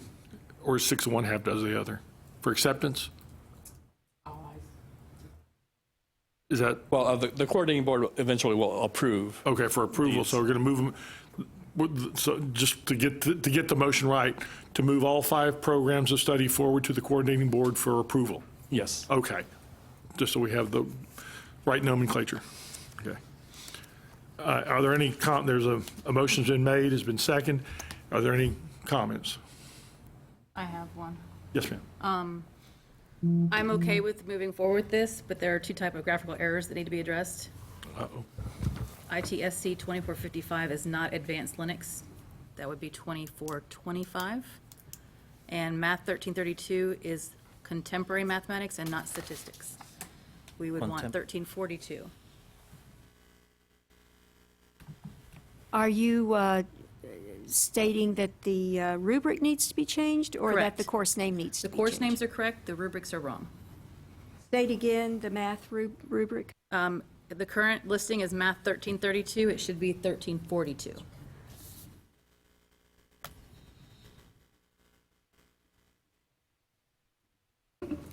And the first one was the advanced Linux, or? was- Correct. ITSC 2455 should be 2425. I'd like to also make a similar comment. Fundamentals of Networking Technology, I believe, is ITNW 1425, and CCNA1 is ITCC 1414. Okay, and just to clarify, most of these Wacom courses will have a 3-hour and a 4-hour version. They'll both be included in the program of study, so you'll have a minimum and a maximum column with both the 3-hour and the 4-hour. So those will be included. But just when this table was developed, just kind of a shorthand was to use the 3-hour version. Okay. But yeah, they will both be. I have a question for Ms. Oser. So the math you refer now is 1442, which is statistical modeling, or that will be the contemporary mathematics? What the number they have listed now, 1332, is contemporary. But we do specify, we recommend In the groups. statistics. Okay. So first, change Math 1332 to Math 1342, which is statistical modeling, and then to change ITSC 2455 to read as ITSC 2425, which is advanced Linux. And then, of course, in Wacom, where there are 4-hour complementary courses, those would be addressed in the And Wacom. may I speak to that for a moment? There was a lot of discussion during the workshop. Because we're limited to 60 hours, the reason that it was 13 instead of 14 is because if it was a 4-credit-hour course, we wouldn't make the 60 hours. So it was specified as the 3-credit-hour course for a reason. Because if we did 4-hour, your institution would go over 60 hours. Okay, but yet we do have some in here that are 4-hour. Yes, some of them, they said they wanted the 4-hour. 4-hour option versus a 3-hour option? Right. Okay. Yeah. But, I mean, if, according to WACM, a 3 and a 4 are the same course, so if you swapped a 3 for a 4 in yours, it's not going to make any Right, difference. right. But you still have to stay to the 60. Yes. Okay. Are there any other comments? Yeah, what will happen if course coming from academic side like computer science? Some program we have a mix information technology and computer science. If you build sport and security and cloud, let's say I pick programming logic from computer science rather than this, would there be any problem on this degree, or with organization are free to pick as long as? It's up to your institution. I thought so And- too, but I was. Right, and so let's say you, in your degree, you do the ACGM version of a course, but a student comes in with the WACM version of it, you're going to have to, because this is the program of study, you're going to have to, I will take the credit, yes, I'll go, that's yeah, correct. yeah. So I will take the course for this course, which is, that's my purpose, because when I do computer science, the transferability is so easy. Right, right, yeah. Perfect. So organizations, they're free to pick their course, for example, for ITSC 1359 or 1329 ITSC. So if I pick those from academic side, I should be fine. For this cloud Yeah. degree I'm going to build. If I'm understanding you correctly, so if for this, the programming logic and design, if in your program you were using the ACGM version of it, yeah, that's not That's going- what I just want for Right, clarification. it's still your institution's degree. Correct. So those are not a solid, you have to pick, no, there's Yeah, no such thing. yeah. You have to pick the subject, yes, but then not necessarily WACM, person you can also pick part of your degree you build. Yeah, yeah. I'm right, Dwayne? Yeah, okay. Now, wouldn't this become an issue when it comes to transferring the fact that we're starting to change courses from one to the other, and then when the time comes for the student to transfer, let's say, to a four-year program? This is not a transferable degree per se. Not You even may for have a technical degrees? BAAS somewhere that it would go to, or you may have an agreement with the university to take this, but this is a workforce degree. This isn't designed as a transferable degree. Okay. One of the study never mentioned on those things, when you become designated for NSA, for Center of Excellence, those type of things, unfortunately, one of the criteria over there, transferability. And when you look at a designation by NSA, 80% of the schools, they're really coming from information side rather than computer science. And what we suffer, that's the question, early question really referring to what, because the requirement comes from there, I have to put one of the course in there. I have to prove there's a transferability somehow, somewhere, at least one of my course. Because that's the question I brought earlier, can I pick one of the courses from there? WACM, unfortunately, is the biggest problem. We cannot transfer to four-year colleges, especially public colleges, obviously. That's, I don't know, is going to be something part of our group to decide, talk about those, or put some recommendations, study that different story? It's going to depend on, I believe, it's going to depend on the institution you're transferring into. All of our security students, many of them go to UTSA, many of them go to Texas A&M San Antonio. And we've had no trouble with any of our courses being accepted by them into their BAS degree or into UT Brownsville's BAT degree. So, Again, it's a BAAS or a BA. yeah, right. UTSA dropped the BA's degree. They're no Right. longer using it anymore. Because SEC came, they got after them. They said, this is not what you're going to do. And let me make the point here that programs of study are not considered or adopted or configured for their transferability into four-year degrees.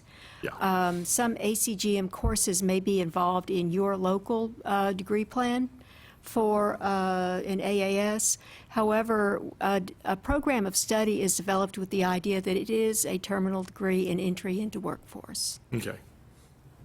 It's good to know, but I mean, I guess our point here is that our mind is programmed to think like that for the students to continue that, Yeah. what they call the pathway, right? So from the high school, and then the two-year program, and then move them to a bachelor's. That's it. But there may be a BAS degree that Yes, there would is. take that. Some so, universities have it. yeah. Yep. Any other comments? Any other comments?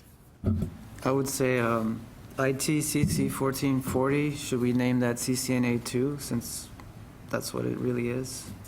The same way we named it up there? We should not put CCNA or any subject like that, any vendor-specific name in any description. That's, I don't think, is appropriate by academic institutions. Yeah, but I think we talked about that because not everybody is a Cisco Academy. And so by having a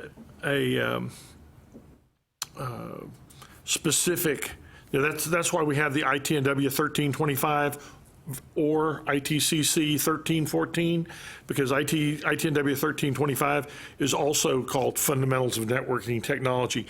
That is the non-vendor specific. I was a part of that, Wickham, and when we went through all that. So there are other routing, there's another routing and switching class that is not specifically Cisco. So it just, that would be an easy local substitution for that. It's better that way because Cisco is changing everything by Exactly. February That's what I was gonna 2020. mention. Right. So- As we speak, the Cisco Academy is going through a lot of changes, so that CCNA 1, I mean, it's no longer going to be Yeah. the same as what we have right now. But it is today what it is today, and that's all we can kind of control. Any other questions or any other comments? Excuse me. I have a concern with the ITSC 2435 class, Applied Software Problem Solving Practicum. I see it's X, there's an X under the generic one, but not under the other two, the cloud support, the two that have cloud support in it, because I wonder, because in those degrees, you want some troubleshooting, right? Yes. So what is covered in that applied software problem solving? I think one of the discussions we had in November was the difficulty in the practical element of creating a cybersecurity practicum. Any company that would allow a student in with cybersecurity level access probably shouldn't be doing that. And so I think that's why we took the cybersecurity or the practicum out of cybersecurity, because it's just very almost impossible to find a practicum for cybersecurity, because most employees don't even get access for a year to 18 months themselves. So in a one semester course, it'd be unrealistic to expect the student to have that kind of access in that security area. As for the certificate, it could be an hour issue, because since it's only a certificate, you're limited once again to the number of hours that you could have in a certificate also. Practicum is really a big piece of the Wickham courses because of workforce. It's kind of weird. I appreciate you bringing that up. Dropping those from those under sport and security and those two places may not be appropriate. Many need to be there. Challenge will be there, understandable, but practicum. Is there a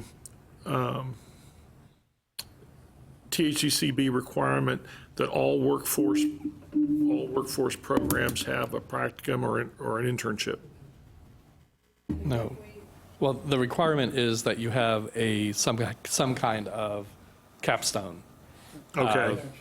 The capstone can be a practicum or internship, or it can be a single course. And that's designated at the institution level? Right. Okay. And I think the issue with the program of study is if you require a practicum in the program of study and an institution is unable to secure that practicum. Correct, but that if you gives put a them that. capstone, though, I can understand it. Then you cover that. So it will be up to me to provide or not provide that level. So you're giving me options if you put somehow a capstone rather than totally dropping it. Right. And But you can declare whatever course you want as your capstone course. I see, yeah. Right. It doesn't have to be that course. You could have the statistical modeling as the capstone course in your program if you wanted. Not that you would, but I'm just saying you Correct. could. I can pick you one of could- the courses existing Right. from Wacom to treat as a capstone. Right. And under that Yes. umbrella, deliver, okay. Yes. Okay. No, from experience, we have, as far as capstone goes, there's a specific course that we offer as capstone, and it's designed, it's from Wacom. We don't offer capstone for certificates, which is 32 hours, but we do offer and require a capstone for our associates program, because I agree with you, it's important that the student gets that, get their hands dirty, right? And by not necessarily doing the work themselves, but the idea of the capstone is for them to shadow or to be with an expert at X company and see what they do and learn from them. That's the whole idea of the capstone. But your institution has the opportunity to identify that course as the capstone. That's not a state requirement. Right. Yeah. One other thing I'd like to point out, if I remember correctly, and please correct me if I'm wrong, we did not incorporate the general education requirements of SACS in these AAS degrees. So these are not complete, full AAS degrees. Your institution These are still- not core complete.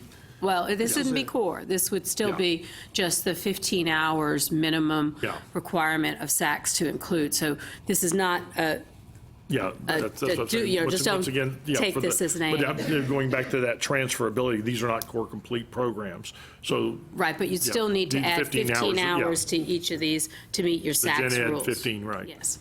This is 45 hours we're dealing with. All right. I have another question. After Professor Sahin just mentioned the CAE as one of the new initiatives to accreditize or designation for institutions for excellences, I still have a conflict in terms of the data science program of study. Here I read cloud computing in data science. That's my concern is only that data science, inside of data science, you use cloud computing as a way you can achieve it. I just wondering, there is a data science program of studies by itself, or is this what we're proposing as an AS in cloud computing data science? I think maybe the title is what confuses me, but data science itself is a whole different animal. Your institution may have data science and not cloud computing data science. And we need to follow this kind of proposed No, terms? no, if you already have a cloud computer, or a data science degree, this is a separate program of study. Only for the than program of study. For the purpose of this study, different from what you already have. Okay, Right. thank you for clarifying. That was my concern at Yeah. the very beginning. Thank you so much. That would be like anybody who had, saying that anybody who had cybersecurity would have to follow this AAS because it has cybersecurity in it. No, if you want to offer that AAS in cloud cybersecurity, you could. All right. Right. One So- more point that I would like to bring up.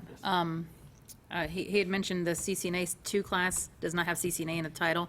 Are we to assume that this is going to be rewritten up and that the rubrics will be directly pulled, the titles will be directly pulled from the WECM inventory and they'll be corrected? Right, and actually, the format you'll receive will be more, it'll be a bit different than this. Okay, I but just didn't want us to have to it'll parse show through each class to. Yeah, we'll match the course numbers and names to make sure that they match what's Excellent, published okay. in the WECM. Thank you. Any other comments? Any other comments? Okay, let's go ahead and take a vote. Once again, would you read the, The motion reads as following. Let me see. Recommend the 5 program of studies to the coordinating board for approval. okay. All those in favor, say aye. Aye. All those opposed, same. All those abstaining? Okay. So we have one abstention, and the rest Okay, are I will aye. have to vote. I'm sorry. Can I have the ayes?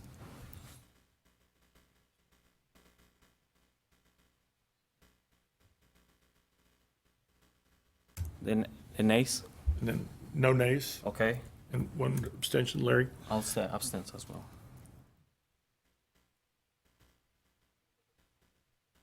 Thank you.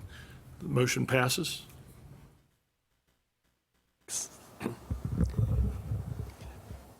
Okay, Thank you. I'll be happy to very report much. this to WECM tomorrow. I guess the only other point of business we need to look at, remember that list I sent out? Well, first, do we feel that this committee can develop programs of study in any of those majors?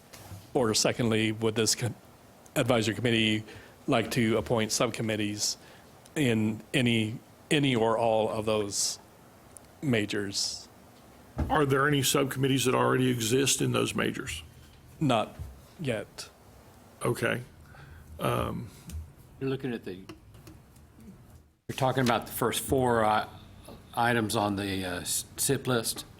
Right, and as I mentioned before, we kind of rank these by number of enrollees, and Right. below those four, there's not sufficient statewide impact to consider. I'm just making sure I But understand yes, the what we're talking about. first four, Okay. if there are any of those majors.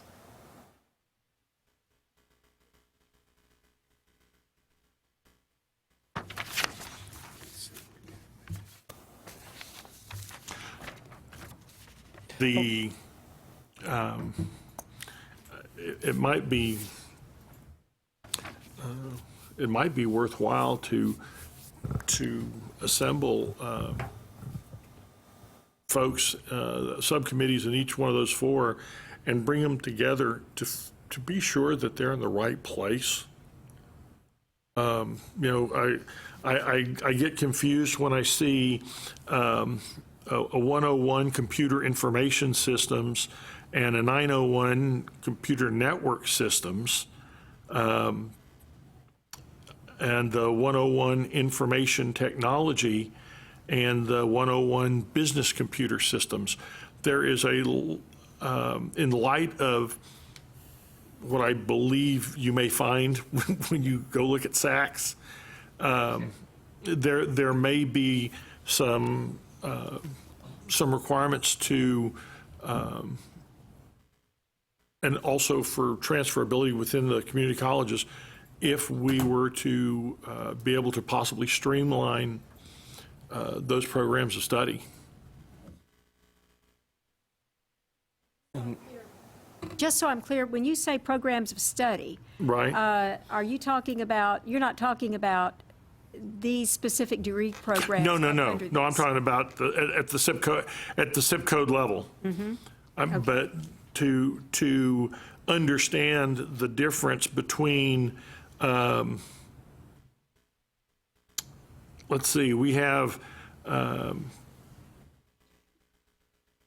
the 901 computer network systems and the 101 business computer systems and computer information systems.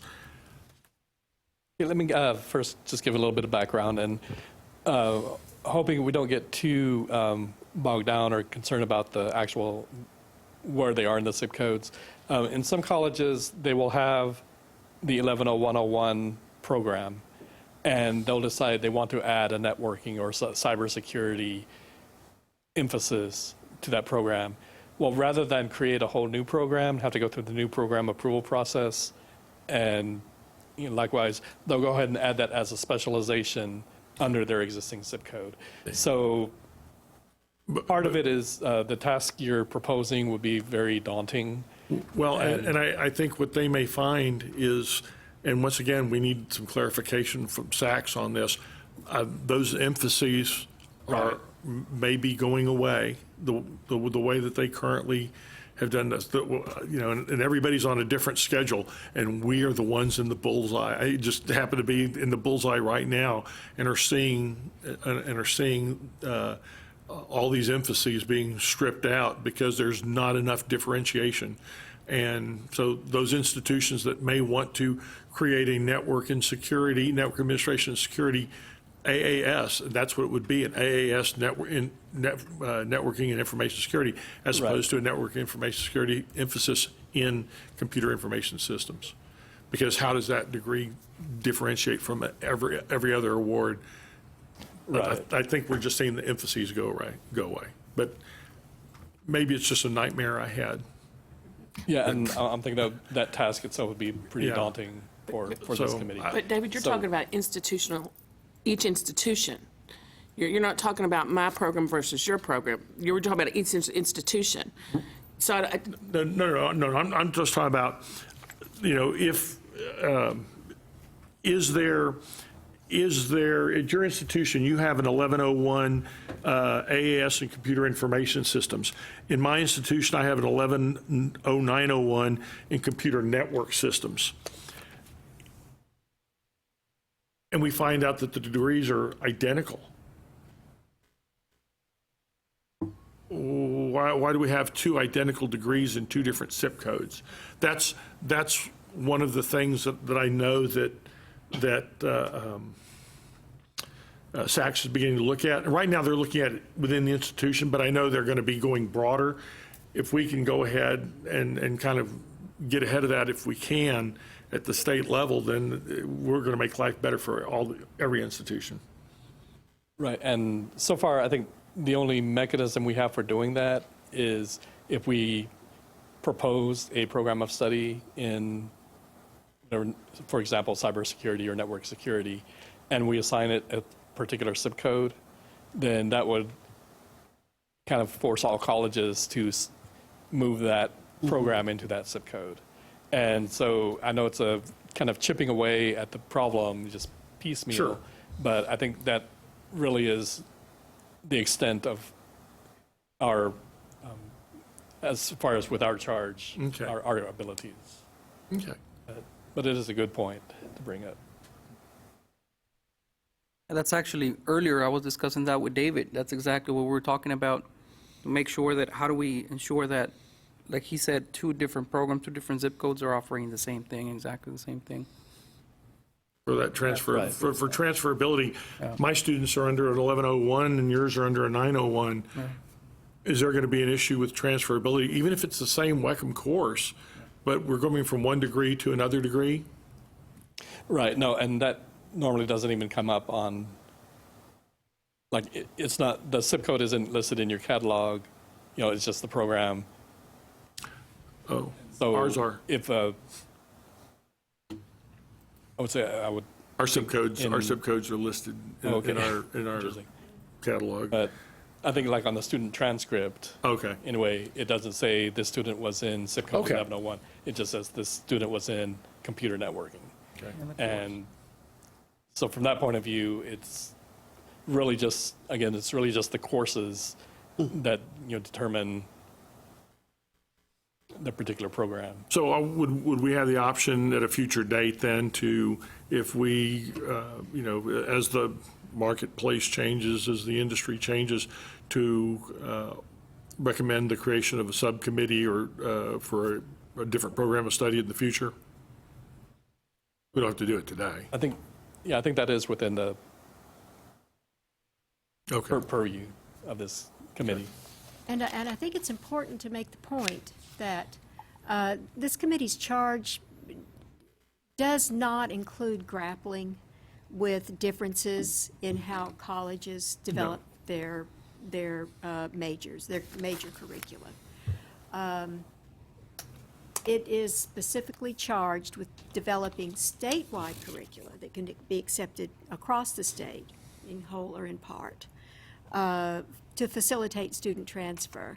And that is its specific charge, its delimitation. So that's what we will ask you to look at. Would you like to consider creating subcommittees, forming subcommittees, say for computer information systems, to have it study a statewide curriculum that would be transferable statewide? These are the kinds of things we ask this committee to do.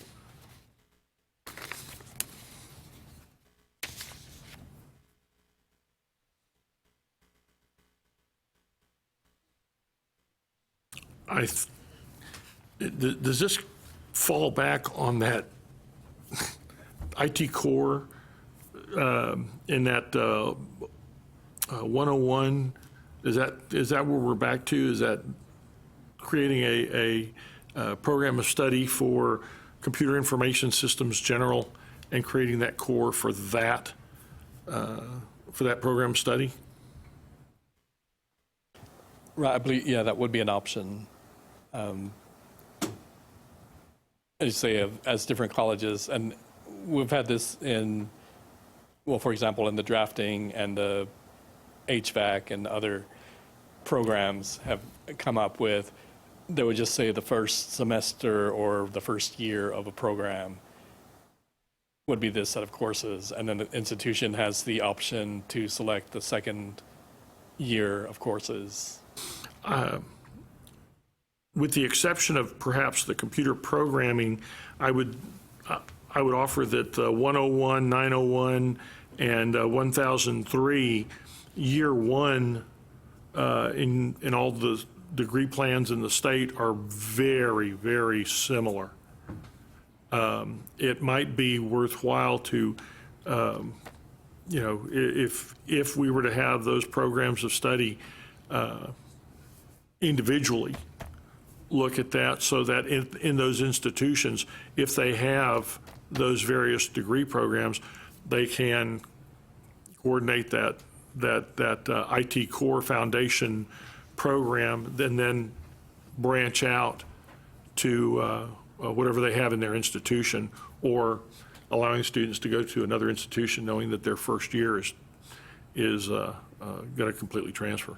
But I think what Mindy's asking us, do we think we have the talent here to do it, or do we want subcommittees to do it? I think that's the question. So do we think we can do it amongst ourselves, or do you think we need to get subcommittees? Okay. I think that's what Let me take a quick poll then. How many of you feel comfortable in SIP Code 101 concepts, computer and general computer and information? How many, just raise your hand. Most of us have that. How about programming or programmer general? Not quite as many people are that confident of that. All right, computer systems, networking, and telecom.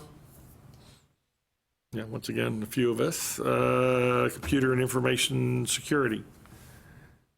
Yeah, a few of us. So it looks like 901 and 103 are certainly, and 201 are perhaps a little less fluent, but the largest group is the group 101 that we have the skill set to do. So would somebody like to recommend, can we just take on 101 and go from there? Well, and what we might want to do in light of that is assemble these three subcommittees that you mentioned and find out what they report. And once we receive their report, compare that to what you know about 101. Okay. And then at that point, you can recommend that it be included for 101, or you can recommend changes that would tailor it to 101. But Okay. Would somebody like to make a motion that we create subcommittees for SIP Code 201, 901, and 103 separately, and that we, as this group, this body, take on 101? Okay. Okay. Catherine, is there a second? Second. Okay. Any discussions? Do you feel, I think we feel confident as a group to do the 101, and I think we have enough talent to participate in each one of those other three subcommittees. And so then we'll take on 101 and then assign three subcommittees for each one of those other SIP codes. Any other comment? All those in favor, say aye. Aye. All opposed? Any abstentions? One abstention. That carries.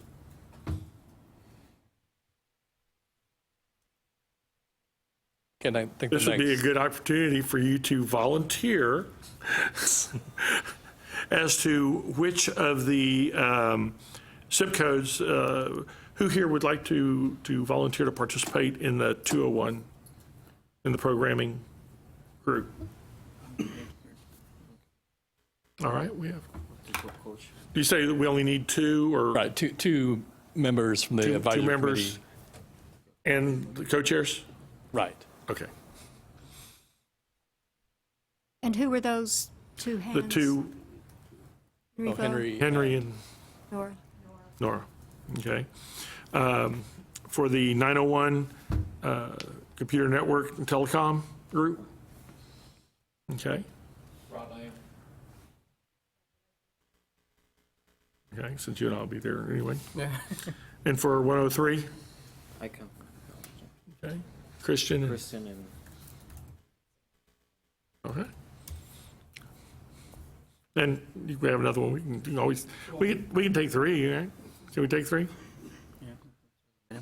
To give field-wide representative or representation, we've asked two committee members to co-chair, but then we put out a call Okay. for nominations.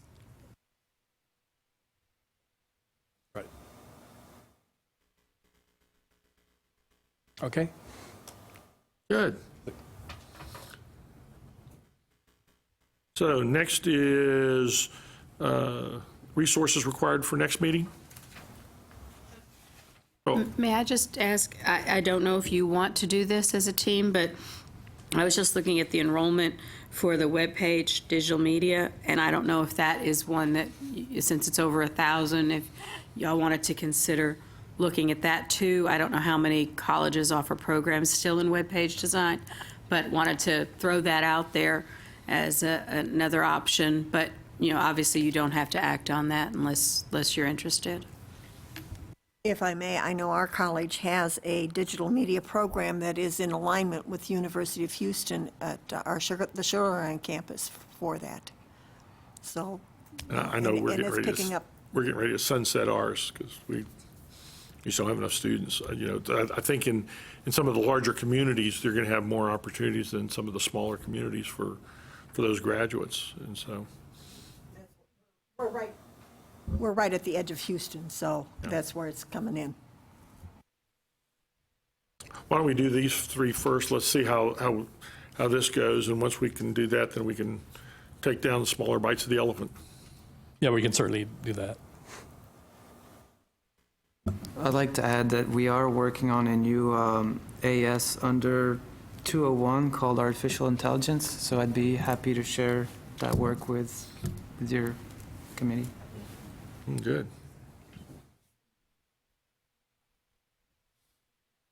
Okay. So next would be discussion for timeline of future meetings. How often do other groups like us meet? Generally, we'll meet about 2 or 3 times a year. Okay. And again, depending on how quickly we can get the subcommittees convened, and I think the idea is at our next meeting, we want to have a report from the subcommittee or Okay. something proposed by the subcommittee. You know, here is a program of study that so as soon as the subcommittee completes their work, then they'll bring it to this committee again. Okay. And some subcommittees complete it in one meeting, some take 2 meetings or more to complete it. What was the timeline from deciding to convene this group to today?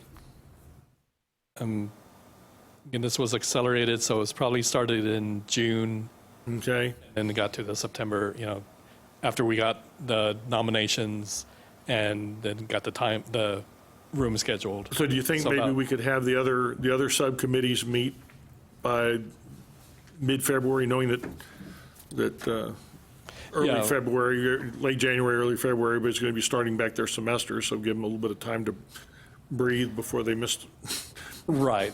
Yeah, so I guess the target would be January or February mid-February. for the subcommittees. Okay. And then soon after that, For all of us who are married, please let's not make it February 14th. yes, of course. As I've been here before on February 14th. Sure. But That'd be my only request. But yeah, okay, so let's shoot for, if we can get the subcommittees to meet by mid-February, and then maybe we could meet either late February, 2 weeks later, early March, to go over their findings, or where, kind of get where they are at that time? Is that reasonable? Sure, yeah. Excuse me. Wouldn't we need to meet kind of as our own subcommittee to address 101? Yes, before yeah, as well? I'm just looking for the other ones when we come together. We'll do that since we're already assembled. Okay. I just didn't want us yeah. to wait until we're hearing the Oh, subcommittee. no. I'm talking about to get the reports from the other three. Okay. We'll be able to meet, we're already assembled. We already have our membership. Because they're going to have to go get the membership and do all that and convene their first meeting. We're already 4 months ahead of that. When would you all like to get back together? This is September still? And I guess the question I have, I guess with our connected world, is everybody comfortable with setting a date in February, March? Because I can look up when this room is available in March, in February and March, and then if you can say yes or no. The alternative is, and you've worked with doodle polls before. Sure. And those are really difficult to narrow down. Last time we had to run 3 or 4 before we got consensus. I think you just, you talking pick about one, and months. everybody adjust your world. So, It's inconvenient for somebody. It's always going to be something. But as far as this group, how about mid-November? Comfortable? And again- let me point out, and this may be assistive to you, this subgroup you're going to form for the 101 core is not required to meet under the Open Meetings Act. These are work groups that form to do specific tasks to report back to this general committee. You are Okay. not required to meet here at the agency. You are not required to meet in person even. So you have that latitude. I think he was saying that the entire board is going to do 101. Yes, the entire board. We are 101, but what she's saying is, as the one, we are also the 101 subcommittee. As the 101 subcommittee, we're not required to have an open meeting. We're not required to meet in person. Well, now, this entire committee will be the 101 subcommittee? Yes. Quorum would be present. Yeah, quorum would, yeah. Subject to Open Meetings Act. Dwayne, that kicks it into new territory. This committee meets to do action as its own work group. Right. This is do an open meeting. I mean, Yeah, and again, just to clarify, what I guess I had in mind was this committee would, after it received the other subcommittee reports, would then do the work of the 101 program. Okay. Do you propose? I mean, Well, since they're going to be independent, and I think then we'll have our stuff, our 101 stuff already done, and then now we're in March. Okay. In March, we're getting the reports from the other 3 groups to move forward. Then we'll already have all 4 groups.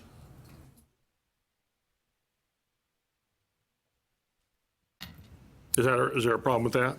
no, I just kind of a shift in paradigm Well, shift. rather than us as a subgroup coming back also in mid-February and then coming back in early March.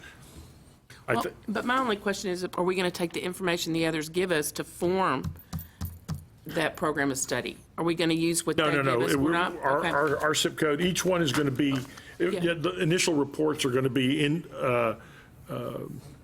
independent, and then we'll get back together and then look for those commonalities. Okay, we do have one opportunity, and it's kind of cheating, but it'll work. October 16th, we have the room reserved for Business Management Program of Study Advisory Committee, but we were not able to get enough members to convene that group. So that's just a long way of saying October 16th is available, and that's a Wednesday.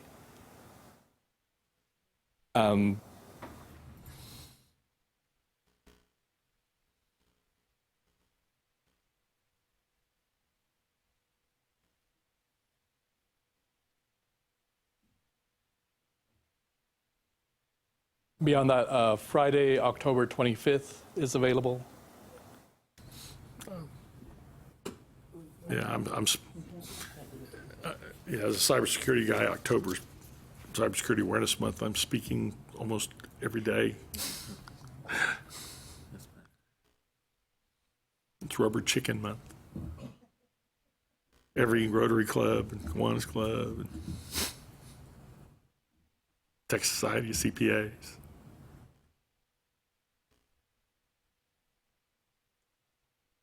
If October 16th is the only day that's available, if there's nothing in November. Yes. Dwayne, could this meeting take place in Lone Star? I'd have to, yes, it could, yes. As a subcommittee, it could.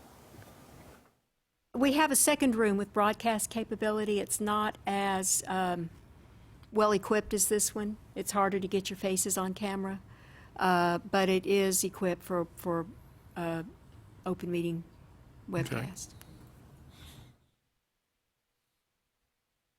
Well, based on the public attendance for this one, I think we could probably fit into a smaller room for that. I don't remember what the capacity for that room is, but yes, but I believe we would fit, and you would not have a lot of audience, so we should work. Okay.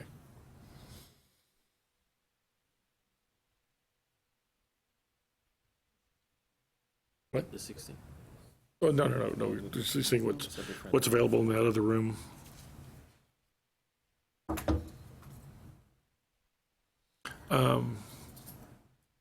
Just for y'all for bookkeeping, do y'all need this little sheet? Does everybody need to fill this out and hand this, Dwayne? Oh, I'm sorry, yes. Okay. Thanks for reminding While me.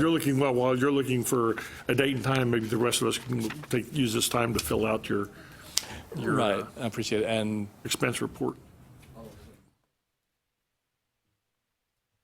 just kind of as a reminder and to explain to Larry, came in late, the Legislative Budget Board requires us to keep a track of any expenses related to any meetings that we have. And so there's a form at your seat that'll just give an estimate of like what it costs to travel here, what it costs in time, and what it, whatever costs are associated with attending this meeting.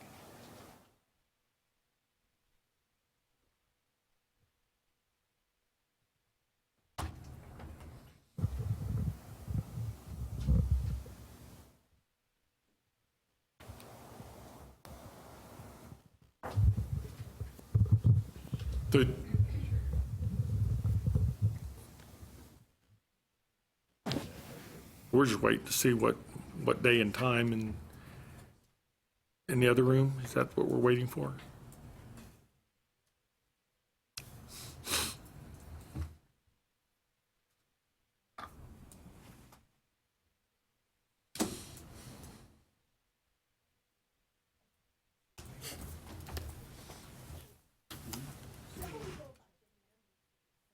No, I just don't think those are. Dwayne probably goes out to the to institutions and asks the provost or dean of instruction, do you have somebody that you'd like to recommend for this? Right. We have a mailing list for all the chief academic officers. I don't have to go dig them up. Oh no. Yeah. No. They're going to get them the same way they got us. Yeah. Yes. Yeah. Come in the middle of the week, drive on I-35 in the middle of Austin. You'll love it. Exactly. Trust us. Is my microphone on? We would, I guess if you have any contacts, especially in the secondary or business and industry, high schools, we often have a hard time getting people from those sectors to be nominated. So we welcome any kind of, if you want to nudge somebody forward to. I know in our big CCISD, we do have a couple of folks who are head of the CTE program. And so probably getting somebody from one of the school districts in their CTE program to come in and see this part of the process would help them do their part of the process. That'd be great. Because I'm a part of that group also, and they wanted to have a high school program that would produce CISSPs without understanding any of the requirements of the certification. Right. You know, you can't do that. You can't have a four-year school that requires 5 years of experience. That's nice. You know, at the end. So. Yeah, it's nice to hope for something, but when Yeah. you actually get down to requirements. So that's what they did. They backed it back to the associate. But, you know, they just said, we'll just do CISSP. That's the gold standard of security professionals. We'll just create those right out of high school. 'Cause that's all it takes. Right. 30 years of experience. Okay, I'm sorry, I had a side conversation with our IT guy doing the broadcast. Have we set a meeting date for this committee to do its 101 work? No, that's what we're looking for right now. Do that, whatever the room that you were talking about. I think is that what you're looking at? Lone Dwayne? Star. Right. And, Availability of that room? right. And actually, yeah, the Lone Star is pretty wide open. So it comes down to how soon or how much time do you want? Mid-November, so mid-November.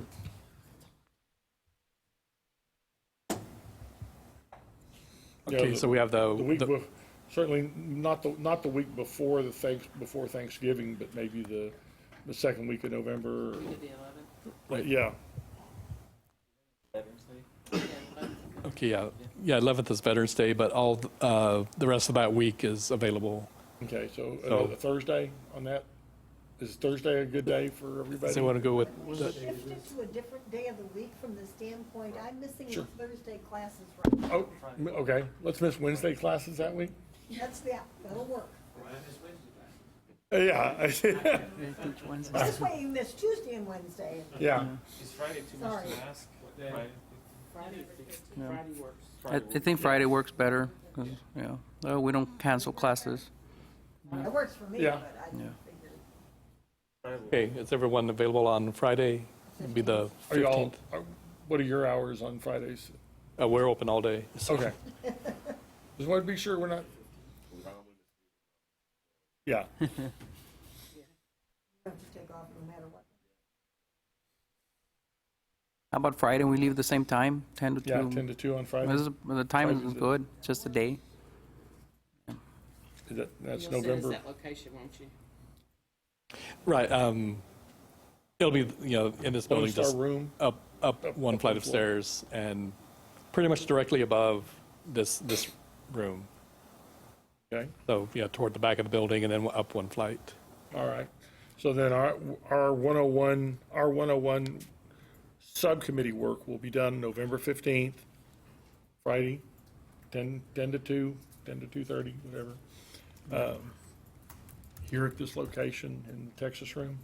Okay. All right. Is there any other business for the committee? I have one question. As I look through all of these zip codes and everything, I'm not seeing anything there dealing with the topic of Internet of Things. And being realistic, there are bukus of ads on television. I've got students that are starting to talk about it. But I'm not seeing anything here that's laying out a course of study for that topic. For Internet of Things, is that what you said? Right. And that may be something that the 901 group or the 1003 group look at, because with the Internet of Things is the security of the Internet of Things. Right. So that may be possibly a good place. We can certainly look at it from computing and, from our group, from a 101 standpoint, but we may find that other groups are looking at that also. I'm just thinking potentially in 3-4 years, that's where a lot of jobs are going to be for our Right. students. So, We don't have specifically in any of these current zip codes, But I know that in our program, our networking information security program, we have been introducing not so much the IoT, but we're looking at SCADA systems. Because, of course, in Corpus Christi, we're on a port, we've got all kinds of industry around us. And I think there's possibly in some of the technology side, there's SCADA, but there's not SCADA from the computer side and computer security side. So that may be something that one of the subcommittees looks at is SCADA. I think that's, once again, going out into the workplace, that's going to, I think that's going to be a big draw. I'm just thinking that we need to get it on the, kind of on the record and Right. start developing towards that, because that's going to be a major thing in the future. Well, and I think Not that's too part of that, that's part of that Internet of Things is, And that's an interesting, I guess, discussion. Like I said, the program of study kind of looks at the well-established programs, and especially the most popular programs. We actually, and I guess we're fortunate to have representative from the WECM Advisory Committee, and that is kind of an area where the WECM is, one of the charges is to develop courses in new and emerging fields. And so that might be something, maybe we need to start with developing the courses and then eventually developing programs. And like I say, 3 or 4 years from now, it might be wide enough or popular enough that we need to develop a statewide program of study for that. But it's interesting that, WECM is, I guess, situated to kind of lead the way on developing those programs. And I'm going to make a plug for WECM comments. So please, if there's something, an emerging technology or anything that you want the WECM Advisory Committee to consider from your institution looking at developing courses, go and submit a WECM comment, and that's the easiest and best way to get our attention. So thank you. Just out of curiosity, is WECM now located here and no longer in Midland? That's right. Okay. That's correct. It's a coordinating board supported operation. Okay. Good. And for those of you, if you don't know, so the WECM, I have a link in the PowerPoint that I pointed to the WECM. When you log onto the WECM search page, there's a link on the upper right that said comments. That's where you submit the WECM comments. Thank you for And again, moving that's a from public, Midland. public announcement, I guess. Okay, no other business. I entertain a motion to adjourn. Second? Wait, did somebody make the motion? Move to adjourn. Okay, I'll so second it. we have a second. I'm sorry, let me, point of order here. Yes. You did not establish the meeting you planned to set up for February or... Yes, I guess we need to- February 15th. You have that? Yes, February 15th at 10. Pardon me. I withdraw my concern. I think that, Yeah, okay, yeah. Yeah, November 15th.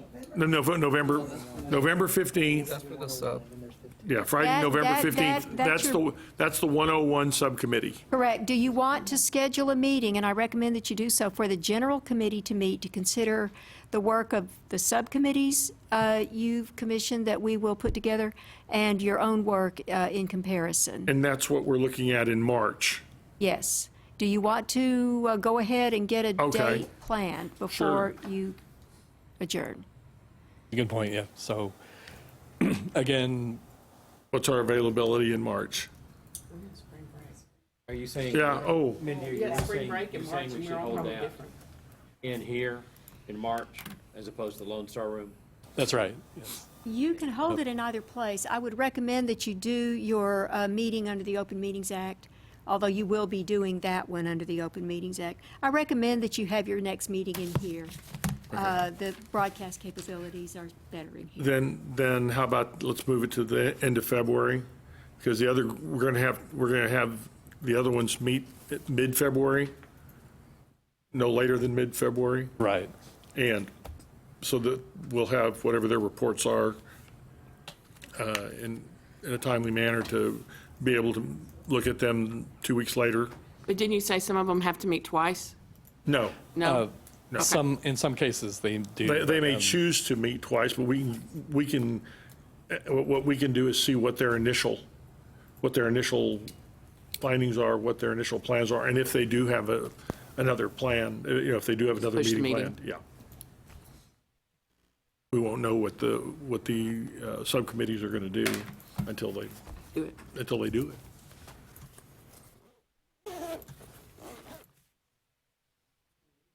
Otherwise, So we'd want to all be start, want to retired look at and the wealthy. last week of February? What?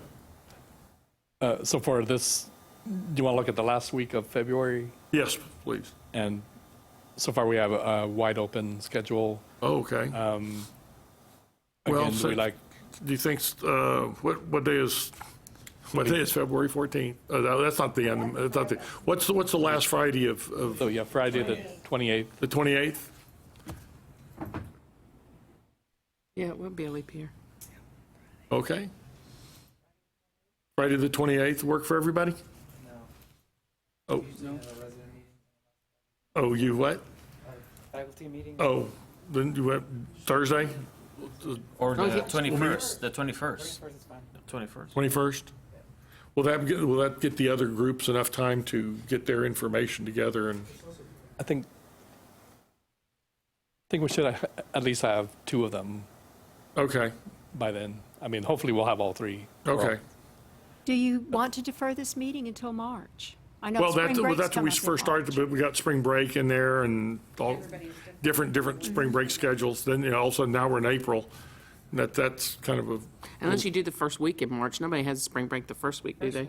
Well, that's what I was about to suggest. Yeah, a lot of I don't people know, have does midterms. anybody have the last week of March as a spring break? None of my colleges ever did that. It will be March the 6th, will be the very first Friday on March. I'm not going to be able to make it. yeah, Do that either. yeah. I think, let's just go for the the 21st of February. That's, It's Friday, the third Friday, Does that work for, for the majority of us. I again, mean, majority? We're all going to have a conflict, so. Is that for the general meeting, the Yes. 21st? Yes, February? that's for this group as the ITPOS committee, So it's the 21st of February? 21st of February. Does that give time Well, for the you know, subcommittees? Well, hold on a minute. Now, that means that some members of the group are going to come here the week before and then have to come back the next week. Why, what's the week, why is it? Well, the week before, since the other three subcommittees, those of you who volunteered to be on those other three subcommittees will be meeting mid-February here. Well, we don't know that. We don't, we don't have those meetings scheduled okay. yet. We're kind of giving a time frame somewhere between November and February. But Oh, okay. hopefully toward the November, December side. Okay. But still, So- as far as I know, the subcommittee members don't have to meet in person. Isn't that what? Yeah, So that won't be an issue. yeah. You can do Zoom meeting. I'm sorry, well, the chairs, Chair's call. the members of this advisory Yeah. committee who are serving on the subcommittees do have to be present. Yeah, So, so might as well. or at least one of everybody them has to be present in. Yeah, at the subcommittee meeting. yeah. But you can do that by webcam, or no? We need the person to be present here. Okay. Okay. Well, it's not an that- open meeting, though. Well, I was going to rock, paper, scissors. as far as who will be running the meeting, Yes, the but person on this committee will be running the meeting. this is a work group. Are you sure that requirement entails to a work group? I'm thinking more pragmatically, how do you run a meeting? I mean, if we can do that, it's certainly an option. I think we're going to have to let you all know. I Okay. think that requirement pertains to open meetings. It's one of the components of complying with open meetings. Oh, but to have okay, yeah, we'll talk about. Okay. Okay. We'll confirm what you can and cannot do. But yes, you are possibly looking at two meetings in close proximity. Okay. Except for those of us on 101. And those of us who are on 101, 301, 901, 90210, whatever.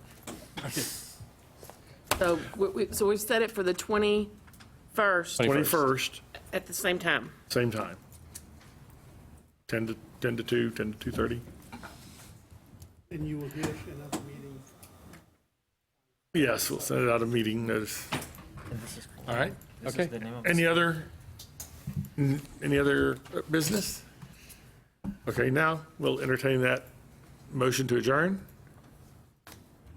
I make a motion to adjourn this meeting. And the second? I'll second it. All those in favor say aye. Aye. All opposed? Any abstentions? None? None. You'll vote on that one. We're out of Okay. here. Thank you all. Thank you, ladies and gentlemen. Nice to meet you. Good job, David. Oh, okay. We're pretty close neighbors. Thank you.